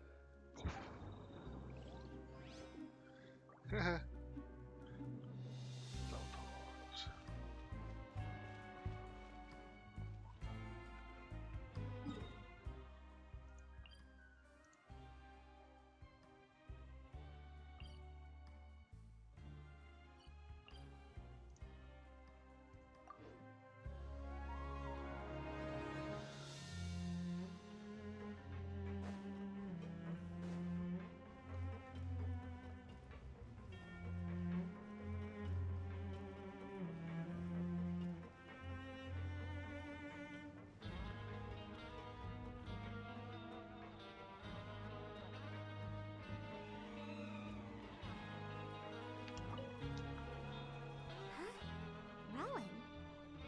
What are you doing here, Chief? I was injured a bit just now. Nothing major, I think I just pulled something. Little mishaps like this are unavoidable at work, you know? Huh. Paimon wouldn't have thought someone had... Shh. I just knew you would say that. This is pretty embarrassing. Where is Siegeween when you need her anyway? The one time I need to make a quick trip to the Oh, you mean she wasn't in the... Yeah. The rumors say that there's never anybody in the infirmary in the half hour before lunch, and nobody knows where Siegeween gets off to. Huh. That's actually really strange. Siegeween's always super dedicated to her work. Forget it. I can take care of a small sprain like this on my own anyway.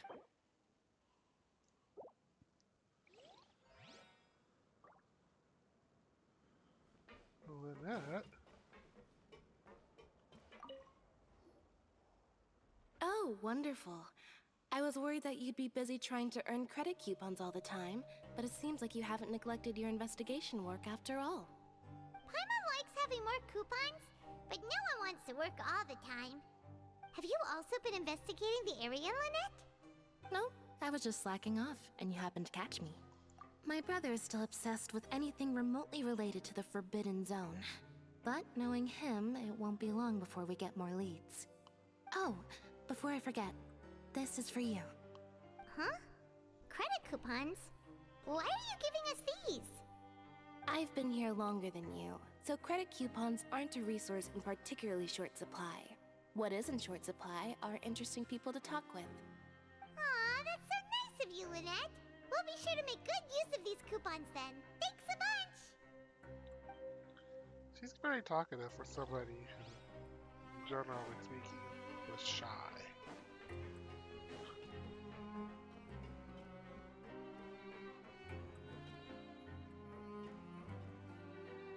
Hey, look! There's something here! That suspicious guy peeking into the infirmary just now. He must have dropped this. Let Paimon read it real... The Melusine perceive the world very differently from humans. There are significant deviations. As a result, their sense of aesthetics and beauty is also very different from that of humans. This must be taken into consideration when giving gifts. Ooh, this all sounds pretty serious. He sure did his homework. And as for the notebook... So, Siege with...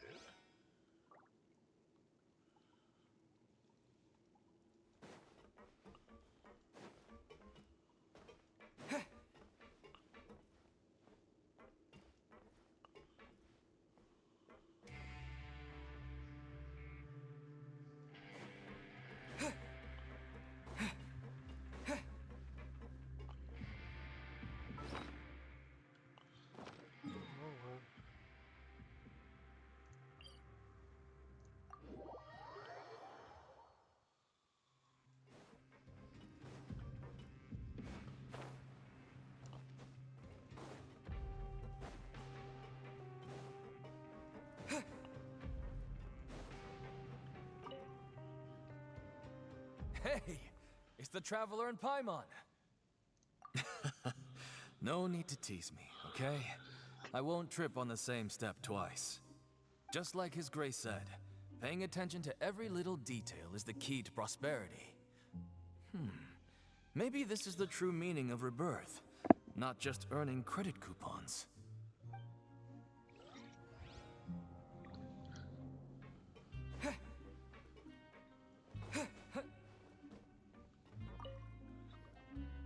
Siegewing? Aren't you supposed to be in the infirmary? What are you doing in the production zone? Hello, Traveler. Paimon? Everyone's usually busy around now, and we don't have any patients to look after in the infirmary. I thought I'd come here and enjoy the sight of everyone hard at work. Enjoy? What's there to enjoy here? It's really worth watching. I often stand here and observe everyone. Humans are just so interesting and adorable. I like to watch your expressions while you work. Are you talking about pets or people? Oh, I can see why you think that, but you shouldn't jump to conclusions. See, we Melusines are a different species, and we see the world very differently from humans. It's very easy for me to observe everyone's condition. All it takes is one look, and I can tell which workers are exhausted. Wait, Melusines can see that? Huh, that does sound useful for being a nurse. Yes, running around tending to everyone's health is very fulfilling. But I'd much prefer it if you're all happy and free from exhaustion and pain in the first place. Take care of your body, and make sure you eat well. Always rest when you're tired from work, and don't push yourself too hard. We'll definitely take care of ourselves. Thanks for the reminder.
investigating and go rest? Okay, you should rest. So after working a few days straight, we got some... Has our investigation turned up anything useful recently? Really? Well, we'll keep searching for... Tick tock, tick tock.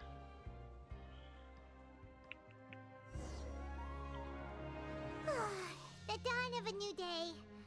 Paimon feels like we're getting used to life as convicts. Is that a good thing or a bad thing? What do you have planned for us?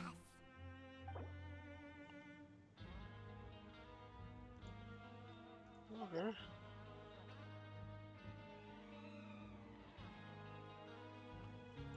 After working here so long, we're really... But doing the same thing all the time can get old.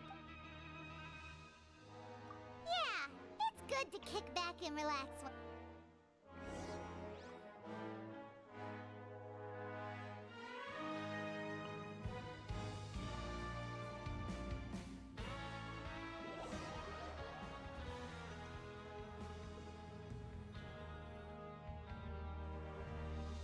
Whoa! Isn't this the super lucky meal? Looks like hard work really... Paimon's gonna take her time and save her. And what would you like to do this... Knowing child, he must have been there all the time.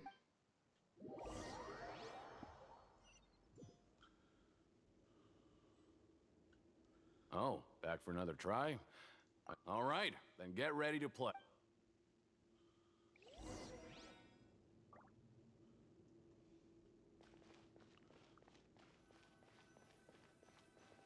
Okay, do your best to hit the targets, just like 4, Conan said. 3.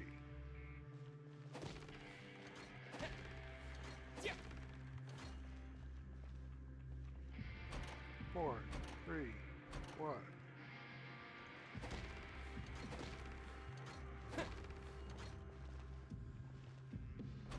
One, 4, 2.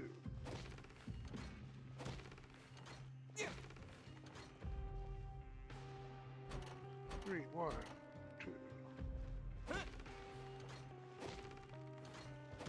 job! You did it!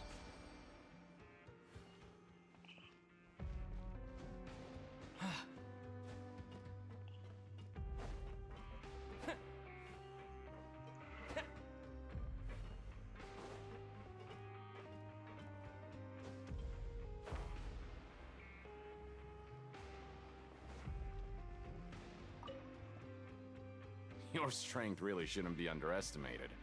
Now I get why you're prohibited from participating in any official fight. Nobody who values their life would be willing to get in the ring with you.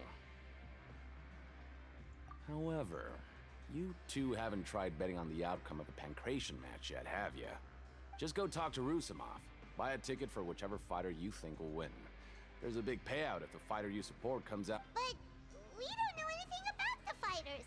How can we possibly know who to support? That's normal. Just watch a few matches and get a feel for the fighters. It won't be long before you can pick winners in your sleep. He's got a point. Why don't we give it a try? If... Bet at random, huh? Well, how should I put it? It's not like you can't do that, but I'd advise you to give it some more thought first. Huh? We shouldn't get too carried away. What's the problem? What? I never even picked a boxer before, and you already know about the rules? You're not just strong fighters. Seems you're pretty perceptive, too. Might as well tell you about it, since you already know that much. Plus, I think you've got the potential to be one of my greatest customers. I think I can let you in a bid. Besides, I don't want to risk ever losing a customer like you. Is it that serious? Okay.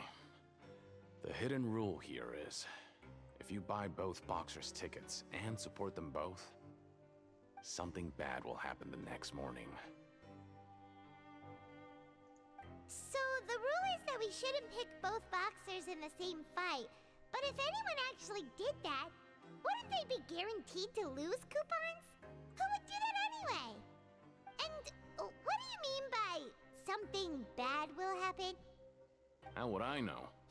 Not like I'm stupid enough to do that. But I've heard a story about the rule. According to the rumor, there was a masked boxer who possessed incredible skill and power. None of his opponents even stood a chance against him. However, in the final match, the organizers told him to take off his mask. He refused and never showed up to the fight. And after that, he was never seen again. Some say he died, or that he was taken care of by the event's organizers. But everyone remembers that he was someone who cherished honor above all else. In his eyes, supporting both boxers in a match would dishonor the competition itself. So you mean it's like a curse? He'll take vengeance on anyone who does that? No, he was always wearing a mask, like he was intentionally trying to hide his identity. Traveler, do you think that boxer was... Huh? We will? You're not serious, are you? Look, here I was just trying to be nice and warn you, yet... Yeah, it sounds pretty scary to Paimon.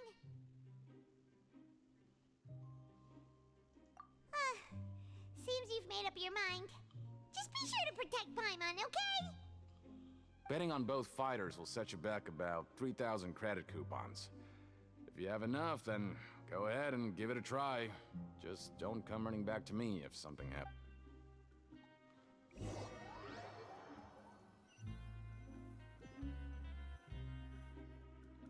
Seems we had a productive day.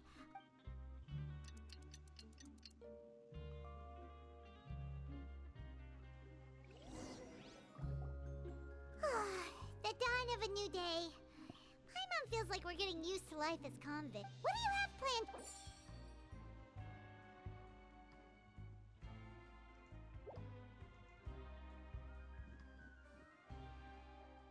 After working here so long, we're really but doing the same thing.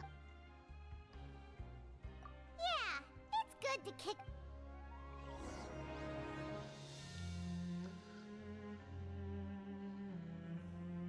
What day are we on? 5?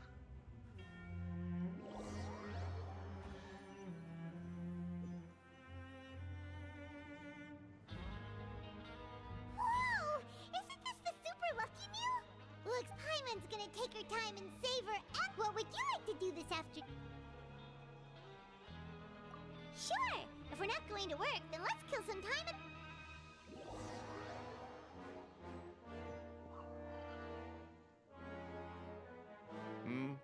Are you two here to buy tickets? Better be quick. Who are the boxers in the next round? We have the reigning champ, Le Grappler, versus a contender from the Eastern Prison Block, Demon Horde. Are those their nicknames, or did they choose those names themselves? Since you're new around here, I'll help you out and give you a little suggestion. Even though Le Grappler is the Anyway, for this match, I recommend that you pick... Huh? I can tell you're new to this, but... maybe you don't quite understand the rules, no? Let me try to explain again. Oh, no need. We're aware that we're going to... All right then, if you're absolutely sure. Yeah, we got it.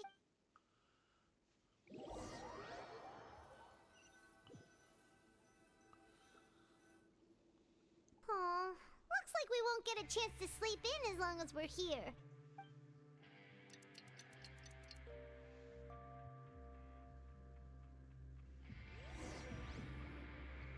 So basically, this whole chapter is about breaking the rules. Hey, Traveler, Paimon. Package here for you. The next time you buy something, go pick it up yourself. I'm not a delivery man, you know. Huh? A package? For us? Did you buy something, Traveler? Paimon's not quite awake yet, so why don't you go take a look? All right! Yesterday we broke the hidden rule and bought tickets for both boxers. Oh, maybe this package is the bad thing that Colin said would happen. Paimon suddenly feels wide awake. Wait, maybe let Paimon go hide somewhere first. Just call Paimon after you opened it. Wait! Paimon's still here! Don't open it! Ah! Huh? What is it? Are you okay? Let Paimon take a peek too. Blood. Oh, it's just a small bottle. But the color of the liquid inside looks so wrong. Almost like...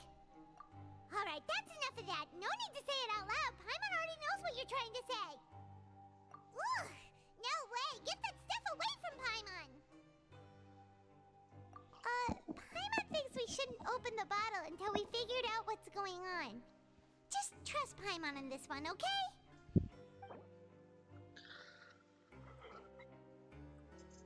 Alright, so...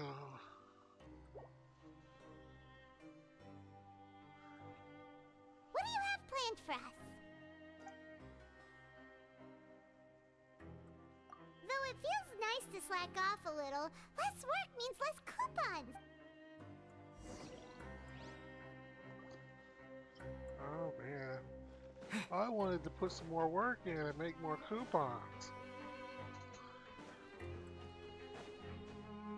Let's see, where am I going?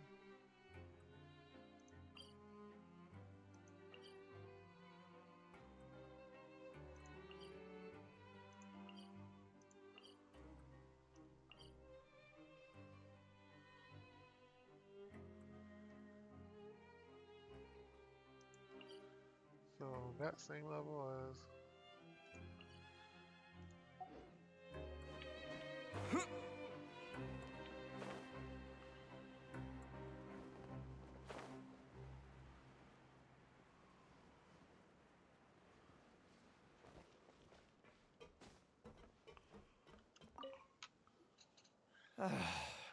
If there's no way to send it all out, then maybe... Who are you? We've never seen you before, and you don't look like a fellow convict.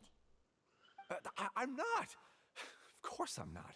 Please, don't mistake me for a criminal. I'm a good, law-abiding citizen. Then what are you doing here? You sure seem anxious about something. I'm a promoter for Fontaine, and I'm usually responsible for promoting our drink products. I thought I could complete my task here quickly and return to headquarters, but I've been here way longer than I anticipated. Oh, a promoter from Fontaine. So what kind of problem did you run into? I'm so upset. It's all because of that Duke. After discussing the company's promotional plans with him, he told me outright that my project was worthless. However, in light of our long history of successful collaboration, I still tried to patiently explain the details. However, to my surprise, he just cut me off while I was speaking. Let me take a moment and recall his exact words. I'm just gonna stop you there and say no. If anything, I'm saving you time. It seems you don't fully understand the value of credit coupons here, nor do you understand the value of your own products. The former is because you are from the overworld. That's understandable, and I don't blame you for that. But as for the latter, only someone monumentally stupid, so breathtakingly stupid, that they were completely ignorant of the value of credit coupons, despite living in the underworld, would ever possibly consider buying your drink. Let's just forget it. Anyway, that's how he rejected my proposal and asked me to come up with another solution with the condition that it doesn't cause any trouble for him. Can you believe that guy? Well, he is the head honcho here. Not much you can do about that. We met him too and could tell that he's the kind of guy that's hard to pin down. Fine. I know I should just let it go. I'm on his turf after all. His house, his rules.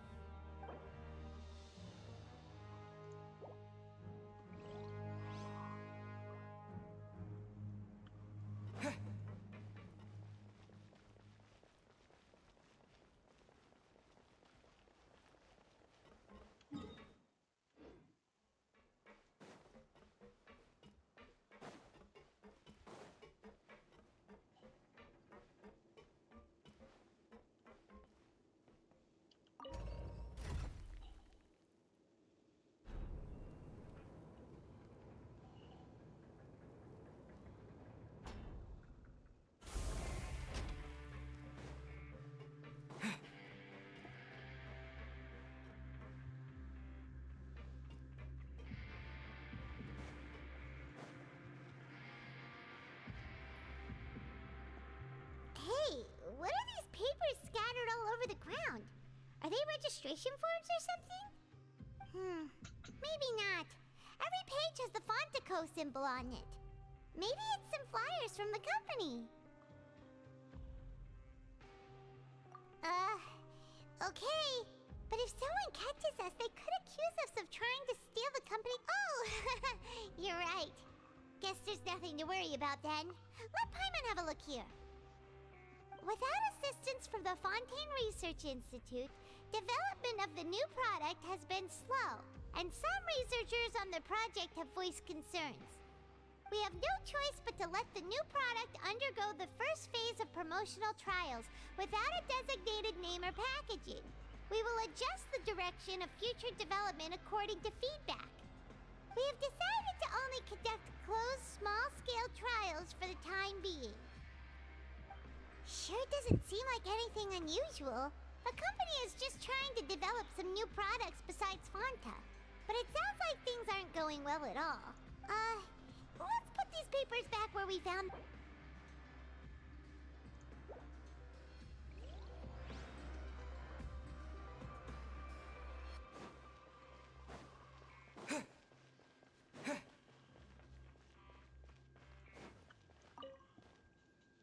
Hey, I heard you crazy fools really did it.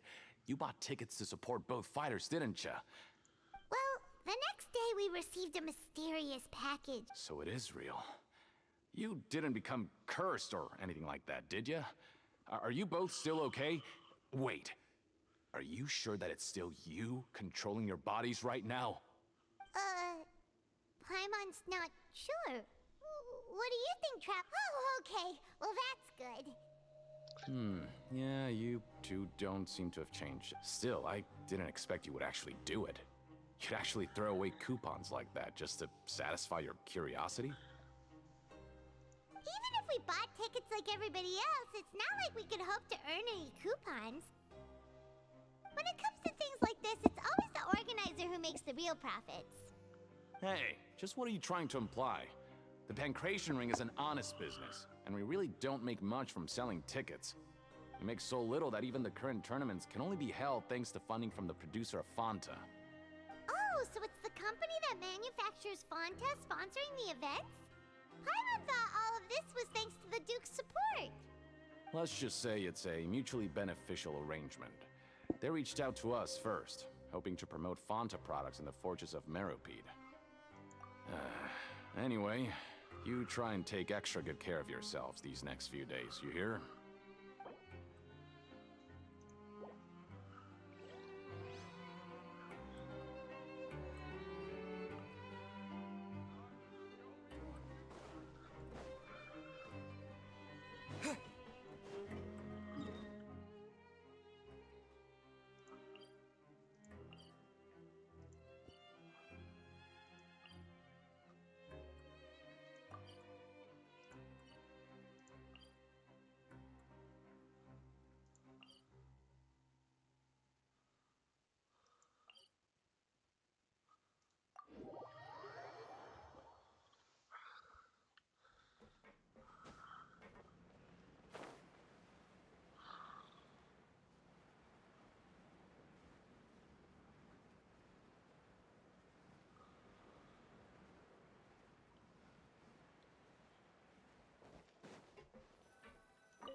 We ended up here without even thinking about it.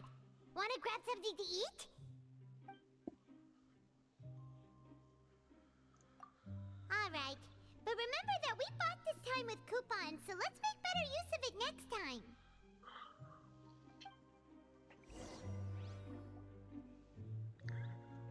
Oh, just a regular meal set.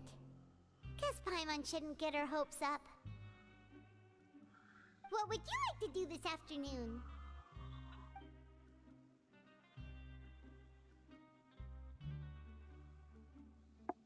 Seems you're really getting the hang of things at the Pancration Ring now. But just playing the same game over... Yeah, why don't we have Collins lower the difficulty a little? You know.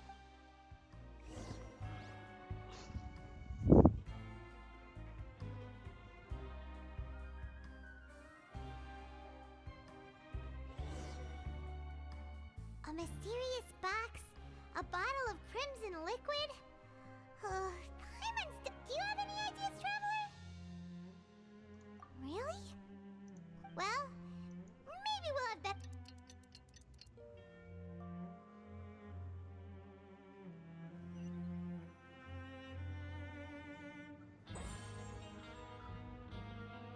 Okay, so we've investigated 2 of the hidden rules.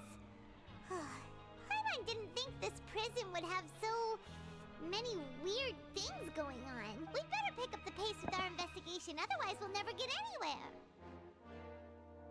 Yeah, let's skip work for now and put our...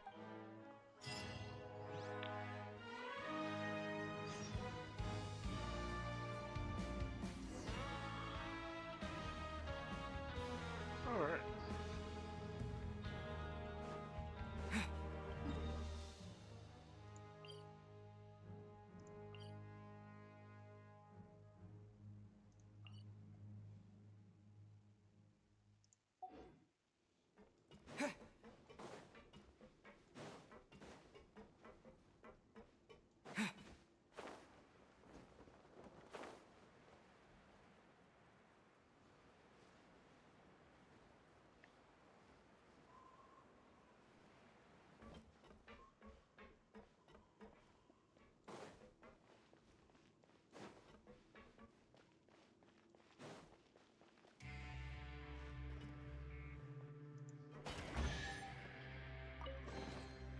Is this an answer from this world?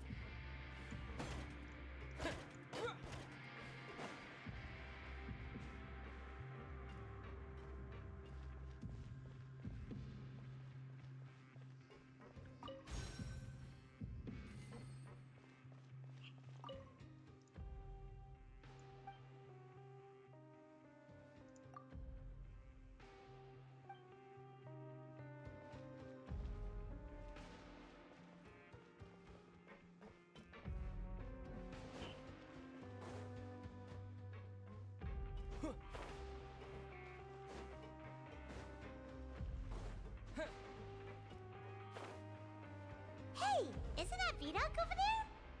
Huh. Is it just Paimon, or are there fewer people than usual here today?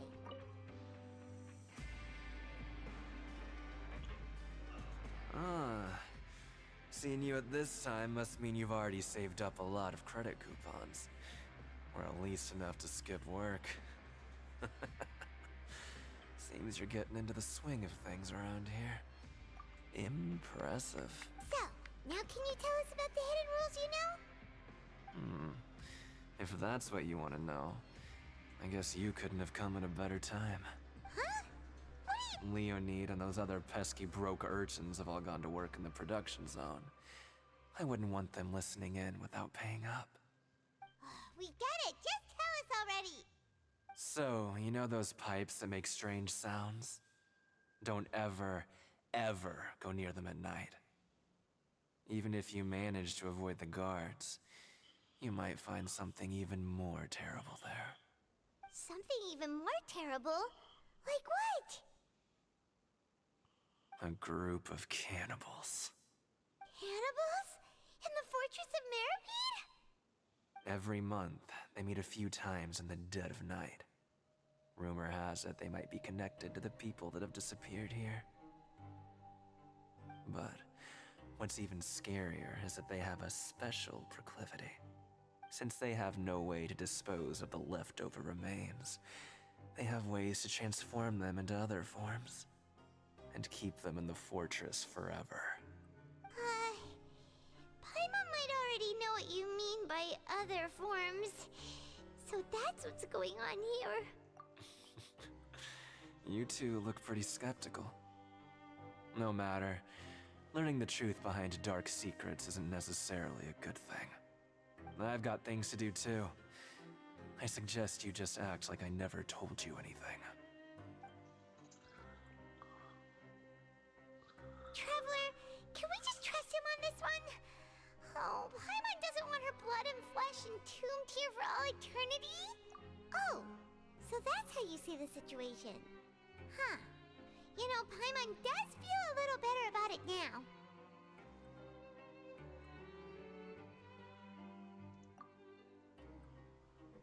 When will all the secrets end?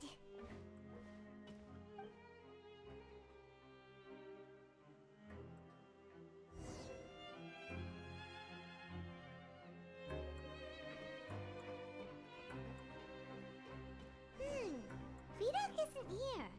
But the guys who went to work in the morning are... Just stay away. Oh. What? What are you saying? You shouldn't go around saying stuff like that.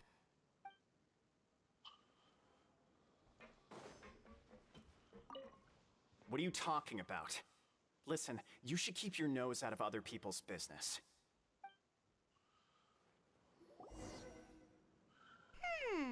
Their attitude sure is suspicious. Like they're trying to avoid us. But if they're being so obvious about acting weirdly, do you think they might just be trying to lure us in? Oh, this is all getting way too creepy for Paimon. So you mean we still need to investigate some more?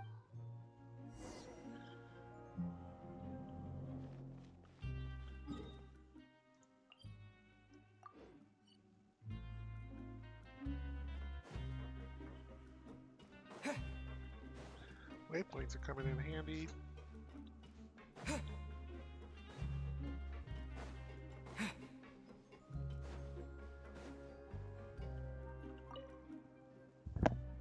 Fielding. What do you want?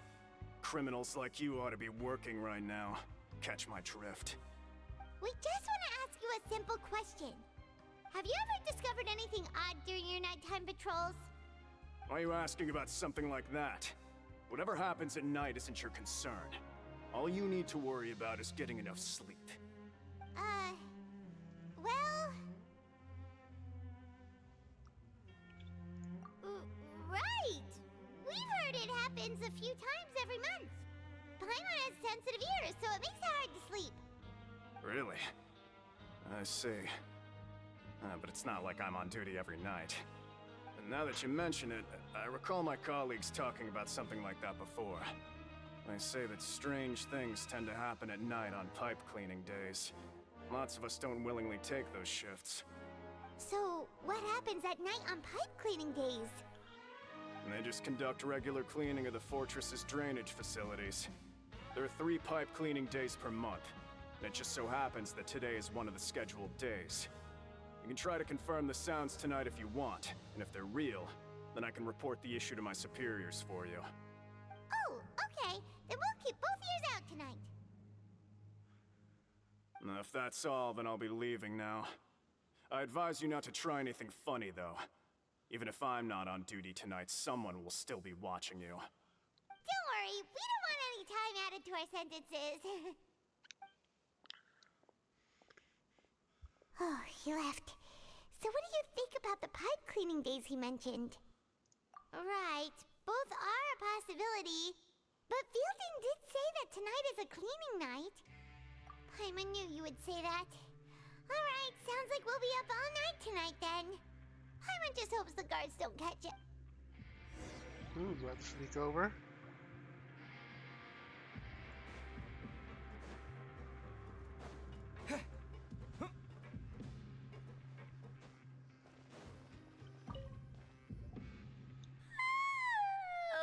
Paimon's so tired.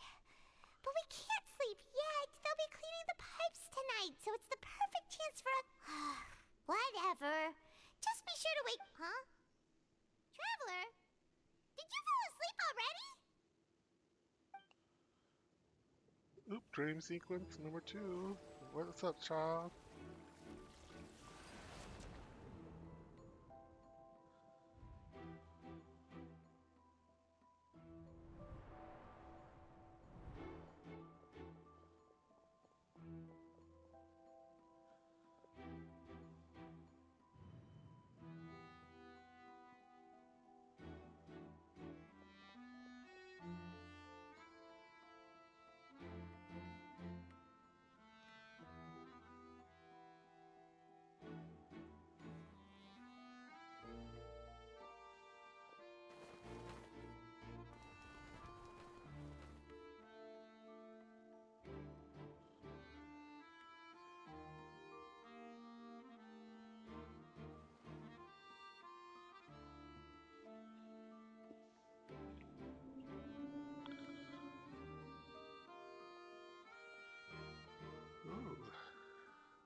time.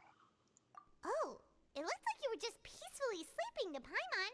Well, what did you see this time? Really? So we're finally starting to figure out what actually happened. But, what? Okay, well, it's about time for us to get moving. Just...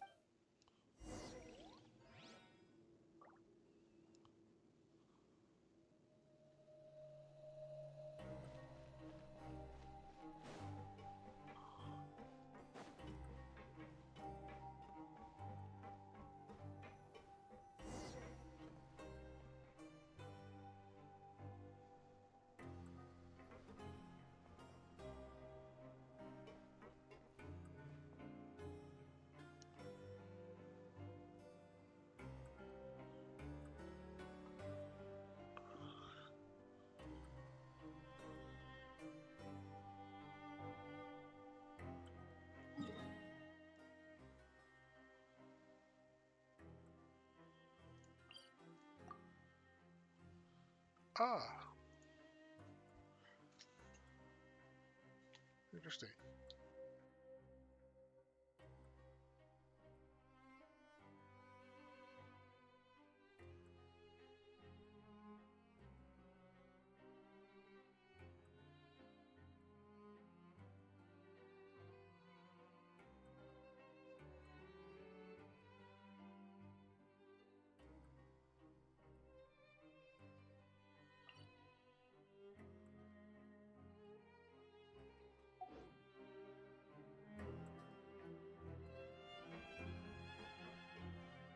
Shh! Careful! We'll get in trouble if the guards catch us.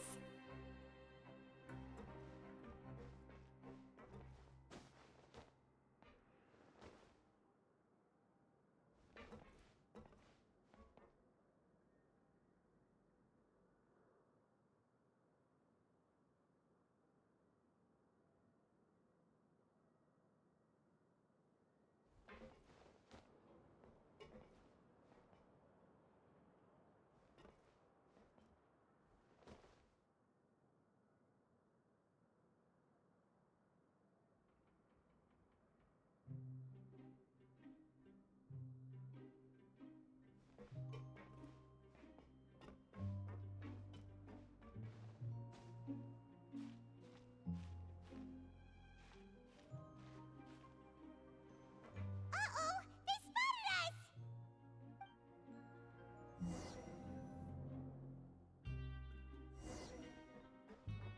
Shh! Careful! We'll get in trouble if the guards catch us.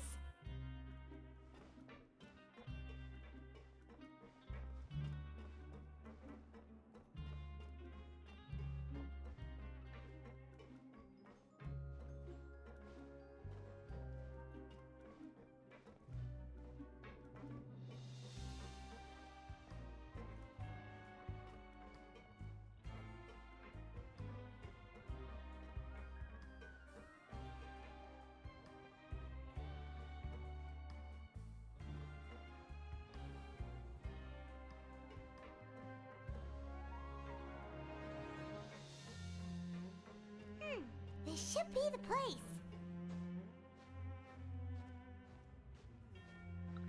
Should be. I got caught last time because I had a phone call.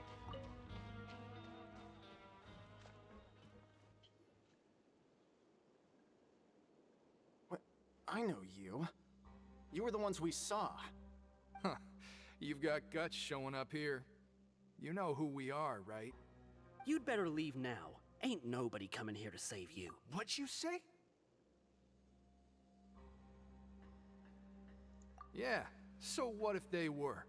If you push us, we can make those rumors a reality at any time. Hey, what's the point of all those rumors anyway? What exactly are you trying to do? I don't have to tell you anything. If you turn around, go back to the dormitories and act like you never saw anything, then I'll pretend that you never showed up. Yeah, scram. Nothing worth seeing here. Huh? What did you say? Isn't that exactly what Boss said when he left? Hey, do you know our boss? Whoa. We had no idea our boss was such a big deal. He always kept his identity a secret. So, did he have you come here to find us? Oh, so your child's crew here? Seems like he had no problem fitting in. We're the only ones who heard him say those words when he left that night. So, unless he somehow told you those exact... Oh... Wow, those dreams of yours sure come in handy. We gave him the business for a while, and would always give him a hard time when he first came to the Fortress of Maripede. But here in the fortress, the strong will always earn respect. He was working the longest hours and racking up wins in the Pancration Ring. You could always see how amazing he was, even when he was teaching us a lesson. So eventually, we all decided to follow him. But one day, he suddenly told us that he had to find a way to escape this place, no matter the cost. He said it was because he heard that call again. And as his crew, if the boss wants something, then it's our job to get it done. So, we got to work, and used the hidden rules that were here to make up and spread the rumor about the cannibal rule. We just wanted to give him a better chance of escaping on a night after the pipes had been cleaned. Oh, thanks to your rumor, nobody would want to come anywhere near here, prisoner or guard. Wow, it sure is easy to exploit people's fear of the unknown, but has a child already escaped? Why are you... Because as far as we know, the pipe he went into isn't actually an exit. It should be a dead end. It leads to an abandoned factory area, and even if there were a way to escape from there into the sea, we're still way too deep. No one could ever reach the surface alive. But Boss still insisted on going in. It's like he was so we told him that we'd pretend as if he never existed while he was gone, and that if he wanted to come back, he should wait for nighttime on a pipe cleaning day. That way, we could meet him here and help cover... So you come and wait here through the night a few times a month just because... Yeah, but it's been so long now. We are... Is it also possible that something... Nothing could ever defeat Boss or slow him down. Okay. Paimon was just brainstorming possibilities. All right. Keep quiet and follow us.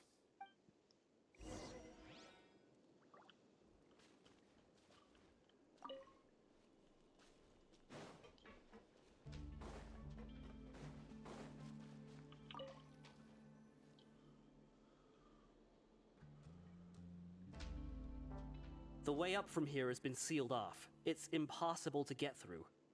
Boss left by going down from here. It wasn't full of water at the time.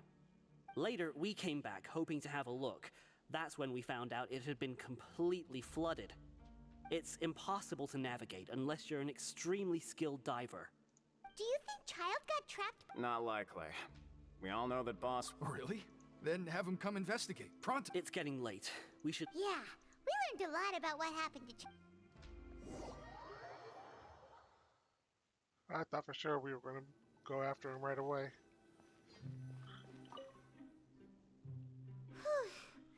We finally learned some key information. Seems all of our investigative work has finally started to pay off. When you said you knew a diver, you were talking about Fremine, right? If we ask Linny, he'll definitely have Fremine help us. Why is Child like this? What was he doing going into the pipes? Not making our jobs easier, that's for sure. Fortunately, though, it seems like it's only a matter of time now before we find out what really happened. Now that we can finally relax, I'm starting to feel super sleepy. Let's try to get some rest while we still can. Nighty-night, traveler! Ooh.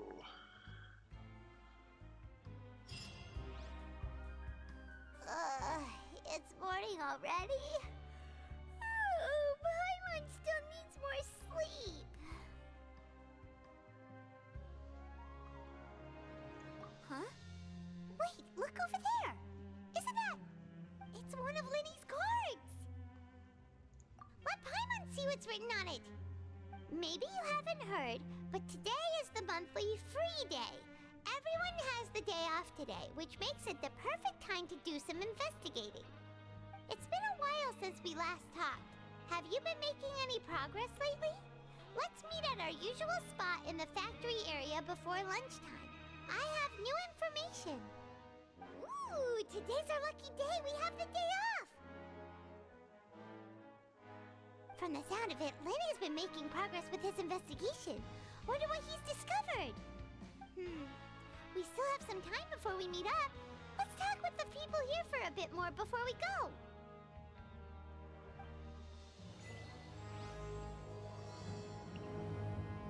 Cataclysm's Quickening.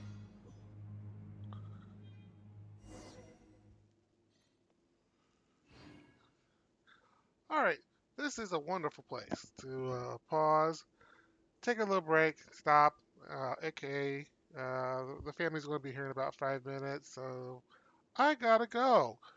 This is Winlex the Prophet. Thank you all for tuning in. Thanks to everybody who continuously tunes in. Remember, give me a like if you're on YouTube. Subscribe if you're on Twitch. We're slowly building up, but every little bit helps. So until next time. Oops, gotta go. Peace.